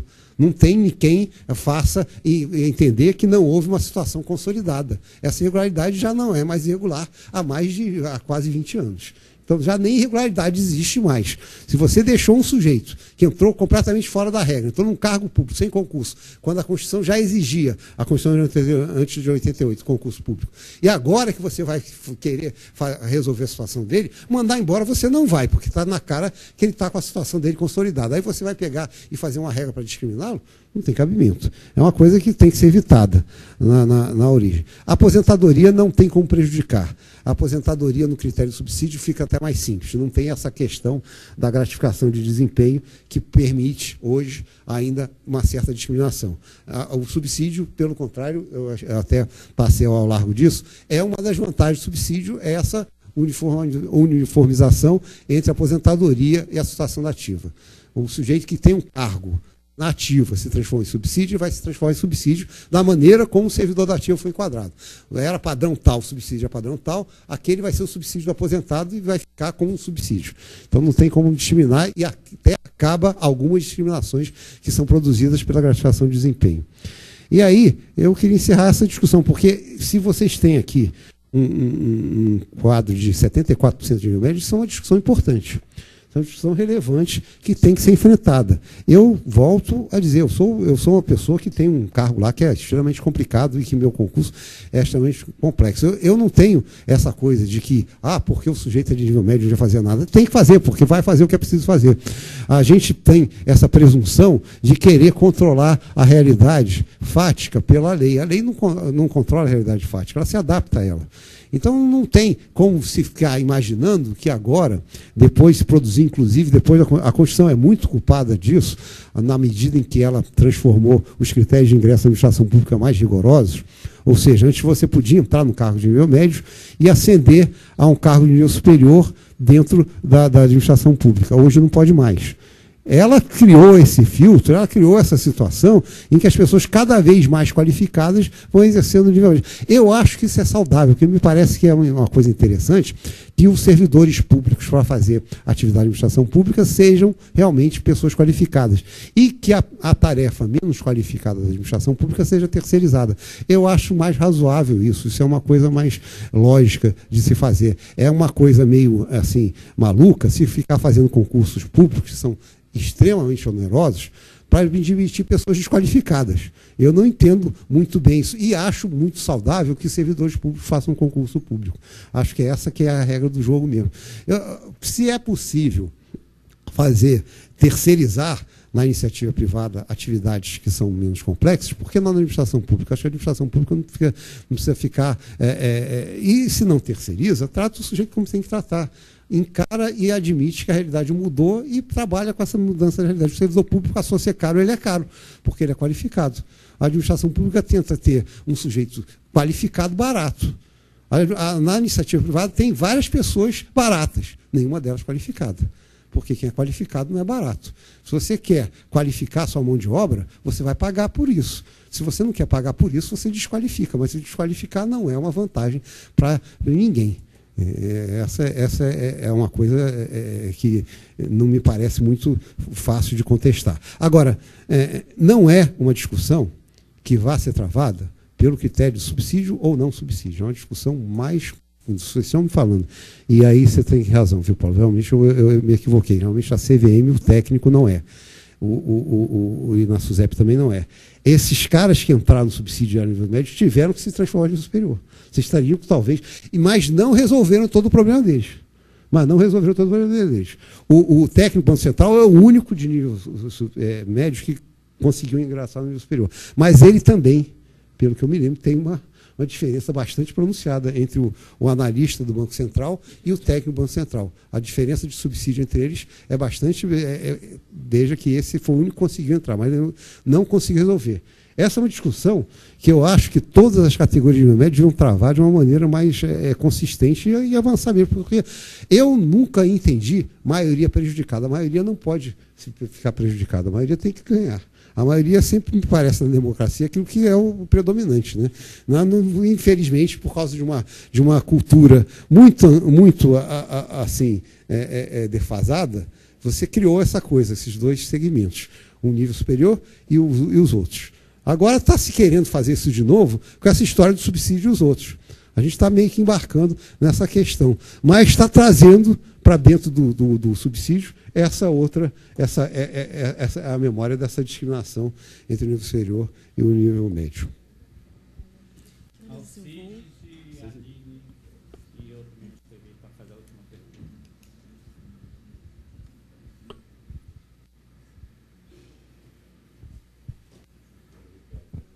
Bom, eu, na verdade, desde o início que a gente vem na nossa luta, eu sempre fui mais simpático essa questão do subsídio, mas por tudo que eu estou ouvindo aqui, está ficando complicado. Mas, na verdade, é o seguinte, sobre essa questão dos cargos no IBGE, eu tenho uma visão, aí gostaria de saber a sua opinião, de que, para a empresa, ela é fundamental que não haja essa diferenciação de nível administrativo e técnico. Tanto é que a realidade que a gente encontra é que você tem técnico na área administrativa e o pessoal da área administrativa atuando na área técnica. E, inclusive, com projetos futuros da direção do planejamento estratégico, que coloca as agências como polo de disseminação também, além da coleta de dados, quer dizer, você vai exigir dos quadros dessa agência não só conhecimento técnico, como também administrativo para gerenciar aquela agência e todas que estão na sua jurisdição. Então, eu acho que tanto para uma opção, a opção de subsídio, como o sistema meritocrático, que é o que a gente está hoje, eu acho que essa diferenciação, ela para o IBGE, ela não se encaixa. Nós montamos um plano de carreira aqui dentro da empresa, mandamos para o governo e do governo ver essa diferenciação.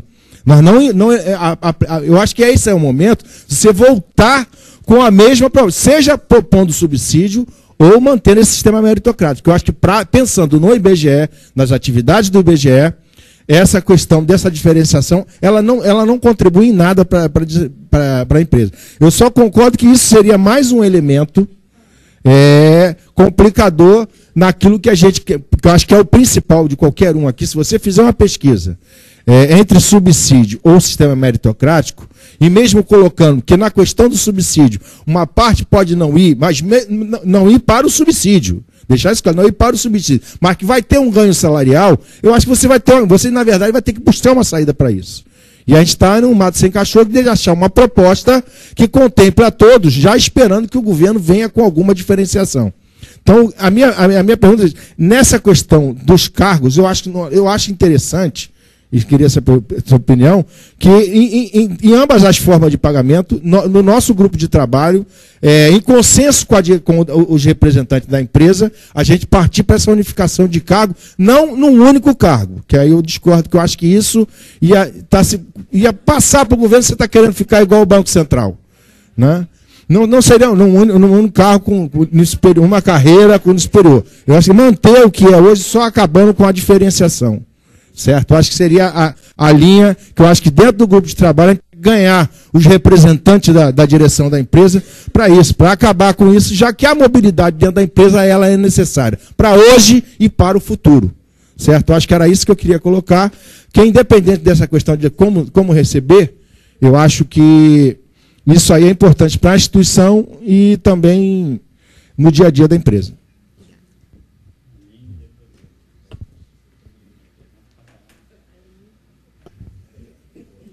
A questão que eu queria perguntar é uma questão assim um pouco de cunho político.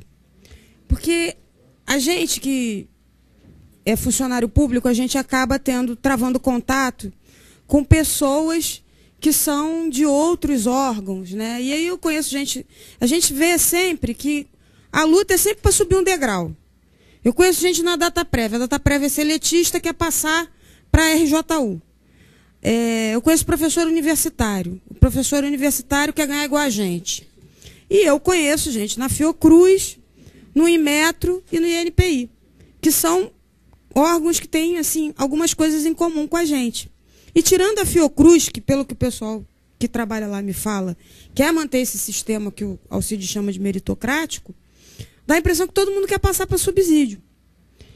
E eu fico assim um pouco grilada, pelo seguinte, você falou aí que o IBGE é estratégico do ponto de vista que só o IBGE pode fazer o que o IBGE faz. Mas olhando por esse prisma, o INPI e o Inmetro também só eles podem fazer o que eles fazem, entendeu? Assim, do jeito que é feito, né? Aí a minha pergunta, por isso que eu digo que é uma pergunta de cunho político. Eu tenho a impressão que assim, o ano que vem vai ser um pega para capar, começo de governo, ou reeleito ou não reeleito, todo mundo vai querer ir para um patamar de remuneração melhor, né? E assim, eu não sei até que ponto é o poder de negociação dessas categorias. Uma amiga minha do INPI afirma que o INPI vai para subsídio. Eu não sei se é porque tem apoio do presidente. O meu colega do Inmetro já não tem a mesma convicção.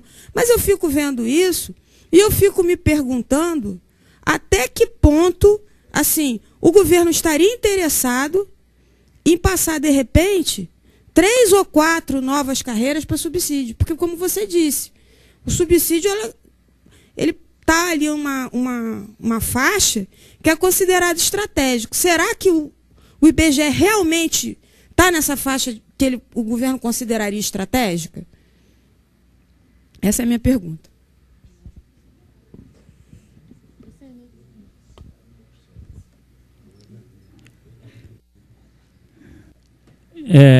Semana passada, se não me engano, o Banco Central ele fez 48 horas de greve, de paralisação, porque a discussão dele lá é que esse técnico passe para ser esse nível superior também, nessa mesma linha aí que você tem falado aí.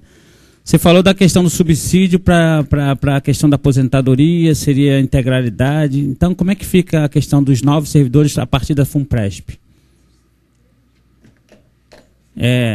Outra questão, eu te pergunto, o subsídio automaticamente significa aumento salarial? Porque o que me consta, você pode ir para subsídio, como aconteceu na carreira da Polícia Federal, e outros casos você continuar com o mesmo salário, né? Isso são eu queria que você me explicasse, são duas negociações diferenciadas. A questão de você ir para subsídio e a tabela salarial e valorização.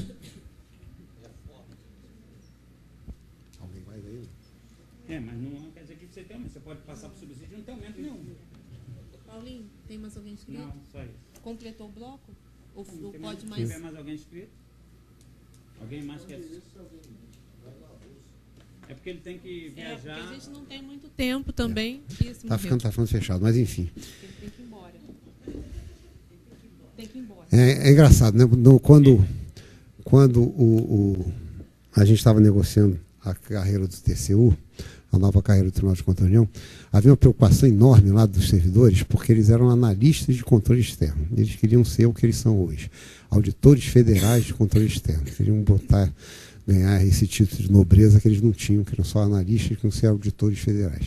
E aí tinha uns auditores lá no quadro do TCU, de ministros substitutos, que se chamavam auditores. Esses caras resistiam pra caramba. Eu disse, olha, gente, eu estou com uma dificuldade imensa de conseguir encaixar vocês no orçamento. Né? Vocês não vão ser contra, não. Vocês querem discutir o nome disso, o nome daquilo, vocês podem continuar discutindo.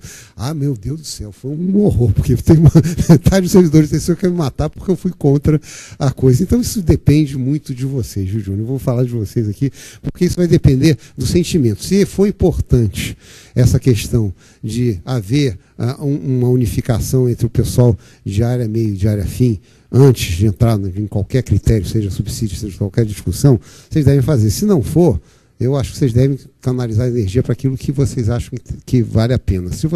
Eu não posso substituí-los nisso. Vocês vão ter que ter o sentimento de vocês para saber isso. Pelo que eu vejo, não está havendo na casa a discriminação entre uma coisa e a outra. As tabelas são rigorosamente iguais, né? Os tratamentos têm sido rigorosamente iguais, os critérios têm sido rigorosamente iguais. Não me parece que o IBGE atual tenha a cultura de aceitar que não tem discriminação, aqui vai ter ali. Então, e até houve alguns depoimentos, já o sujeito daqui faz lá. Então, É o que vocês têm que pesar, é isso. Se de fato vocês estarão enfrentando uma briga que vale a pena, acabando com essa diferença que não existe. Porque hoje está todo mundo sendo tratado da mesma forma, está todo mundo podendo migrar daqui para lá, então vocês vão estar enfrentando uma... Eu dizia para o pessoal lá que eles vão continuar fazendo a mesma coisa, sendo auditores federais ou analistas de controle externo, eles vão receber uma coisa e fazer a mesma coisa, mas eles não se convenceram, se transformaram em auditores federais, eu não fui contra, não atrapalhei, e a lei acabou mudando, eles se sentem muito satisfeitos, ficam muito felizes vocês serem auditores e não serem analistas de controle externo. Para eles foi uma coisa muito importante, mas é uma coisa que é muito mais no sentimento do que na realidade prática. Aqui o que eu vejo é que vocês têm essa permeabilidade, pode mudar de cá para lá, e não tem uma cultura dizendo que o pessoal de área meia é uma coisa e o pessoal de área fim é outra. Pelo que eu vejo, há um tratamento homogêneo aqui. Então, é muito perigoso de vocês levantarem essa discussão e criarem um problema que não existe. E criarem um problema que não estava colocado na pauta pelo outro lado. O outro lado não está pensando nisso, vocês introduzem o problema e opa, então se vocês acham que é diferente, então vamos fazer diferente. Esse é o receio que eu vejo para vocês antes de pensarem e pesarem, mas é claro que vocês têm que fazer o que a maioria entender que tem que ser feito. Eu não estou aqui querendo substituir isso de forma nenhuma. Eu não vejo, viu, Aline, como o governo atual, qualquer outro governo, possa deixar de entender essa coisa aqui como menos do que muito estratégica. O governo errado, você sabe que o governo atrapalhado, o governo que está entrando e levando um país que era sério para um buraco miserável, é um vizinho nosso aqui, que desmoralizou isso e está se desmoralizando. Vocês sabem que os nossos queridos amigos dos irmãos eram muito melhores do que a gente, muito melhor do que a gente a vida lá. E está ficando cada vez pior, entre outras coisas, por causa disso. Porque esta é uma área extremamente afetada pela dona Cristina Kirchner e ela está botando a Argentina na lama. Na medida que você coloca os problemas no tapete, você acaba com eles. Eu não vou dizer quem é, não vou declinar aqui a minha candidata, mas ela falou nisso. Uma maneira de não enfrentar os problemas é tentar esconder. Então, tentar tratar o IBGE como uma coisa irrelevante ou tentar desfigurar a atividade do IBGE é perigosíssimo. Eu não vejo essa possibilidade, não. Acho que é relevante e será. Não tem, o governo que achar que é irrelevante vai acabar com o próprio país. Tem que ser relevante, sim, e muito. Bom, a questão da FUNPRESP, Paulo, não tem jeito. Esse aí não tem como. Isso aí eu fui... Aqui, quem é mais antigo, eu escrevi um livrozinho chamado A Face Oculta da Reforma Previdenciária. Eu tentei mostrar para a população brasileira, porque elas são mais afetadas que a gente nisso, o que era aquilo, para que estava sendo feito aquilo, mas foi feito. Consegui só o que se conseguiu, salvar quem já estava na administração pública. Quem não estava, a minha filha entrou agora. A minha filha veio estar aqui do Tribunal Superior do Trabalho recentemente. Ela vai entrar no tal do FUNPRESP. Isso aí não tem como salvar quem entrou depois. Essa questão da paridade melhorada do subsídio é para quem já era servidor antes da pervertida reforma previdenciária. Quem não conseguiu escapar, não conseguiu escapar. Eu anotei aqui, agora não consigo explicar, me lembrar qual é a pergunta que você fez, que eu, às vezes, aumento salarial. Sobre a questão do subsídio, se a tabela automaticamente sim, isso eu li aqui. Tudo é incorporado ao subsídio. Então, se você tem um valor de subsídio que absorve tudo e é capaz de aumento, dê aumento. Se aquele valor de subsídio não é capaz de dar aumento, não deu aumento. Congelou o salário. Isso aconteceu. Não foram poucos os casos de auditores da Receita, de advogados da União, de procuradores da Fazenda Nacional, que ficaram congelados. Se tiver sobra, fica e meu pai, agora, recentemente, é que teve aumento, desde que foi implantado o subsídio. E olha que foi implantado o subsídio em 2000 e... Agora teve aumento. Agora teve aumento de remuneração. 7 anos depois. Isso aconteceu com ele. Tem uma questão no IBGE, porque a gente levantou aqui, a gente viu que no IBGE, mesmo com esses penduricários, eu acho que quem ganha mais deve ganhar 18 mil. E qualquer tabela de subsídio hoje é mais de 20 mil. Então, tem que levar isso em conta. Tem automaticamente essa valorização da tabela ou não? Você passa para subsídio e pode... Não, depende do que for fixado, porque você pode, no critério de subsídio, pode fazer o que eu li aqui, está escrito aqui. Se você fixar um subsídio de 10 mil reais e o sujeito ganha 15, ele vai ter que esperar 200 anos para chegar ao salário dele 16 e ter aumento. Até lá ele não terá aumento, até lá o salário dele estará congelado. Ocorreu isso na minha família do meu pai. Meu pai ficou com o salário dele congelado durante anos. Ficou anos até agora, descongelou um pouquinho. Aumentou um pouquinho no último aumento. Na aplicação da última parcela, ele vai ter um aumento pequenininho. Vai ter um aumento lá de 300, 400 reais. Depois de, sabe lá, Deus quanto.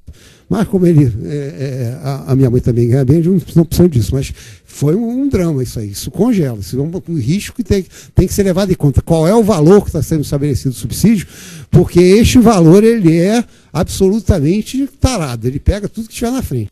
Não tem jeito de ganhar nada por fora. Até li aqui coisas que é um absurdo, mas que não são pagas. Hora extra. O sujeito que ganha o subsídio não ganha hora extra, eu acho um despropósito total. Mas a lei está dizendo isso. O sujeito para ganhar hora extra tem que ir à justiça. É uma coisa que é enriquecimento ilícito. Não pagar hora extra para alguém que faz hora extra, para mim, é enriquecimento ilícito. Mas a lei fez isso. Então as pessoas que estão em subsídio para ganhar hora extra estão tendo que ir na justiça. Não estão tendo que não fazer hora extra, não. Né? Faz hora extra. Hã? Vocês têm banco de horas? Mas se o banco de horas não der conta do recado, vocês vão ter que ir à justiça para ganhar. Porque o banco de horas dá conta do recado até o que ele dá conta do recado. Se ele não der, se houver uma sobrecarga aí, e vocês estão aqui podendo ter, porque vocês estão com problemas aqui na estrutura, né? Vocês podem ter uma situação que o banco de horas não deu conta, vocês não vão ganhar hora extra, se tiverem subsídio. Não ganham hora extra. Eu acho isso uma coisa despropositada, mas é assim que funciona.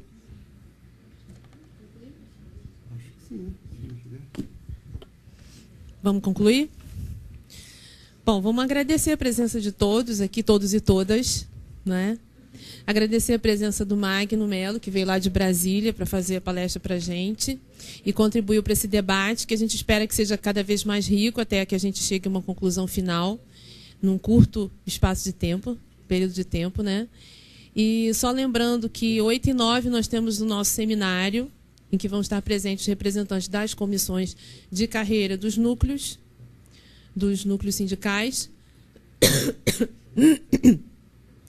E na próxima semana, aqui mesmo, a gente vai ter... exatamente. Na quarta-feira, nessa mesma semana, no dia 1º, nesse mesmo horário, às 14 horas, a gente vai ter um debate com os representantes do Sindicato do Banco Central, o Sinal. Vem o representante de Brasília, do Sindicato Nacional, e o representante da Unidade Regional do Rio de Janeiro. Então, na quarta-feira, nesse mesmo horário. Né?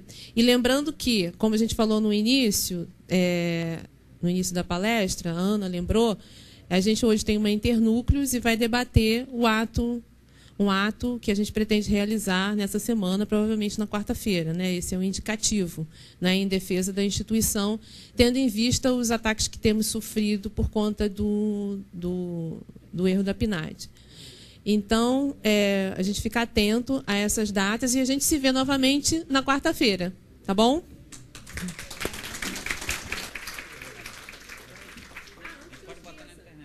Lá fora tem o lanche. Tá bom? Todos estão convidados. E esse material, a filmagem, vai ficar disponível na internet para todos acessarem, tá bom? Paulinho, corta tudo?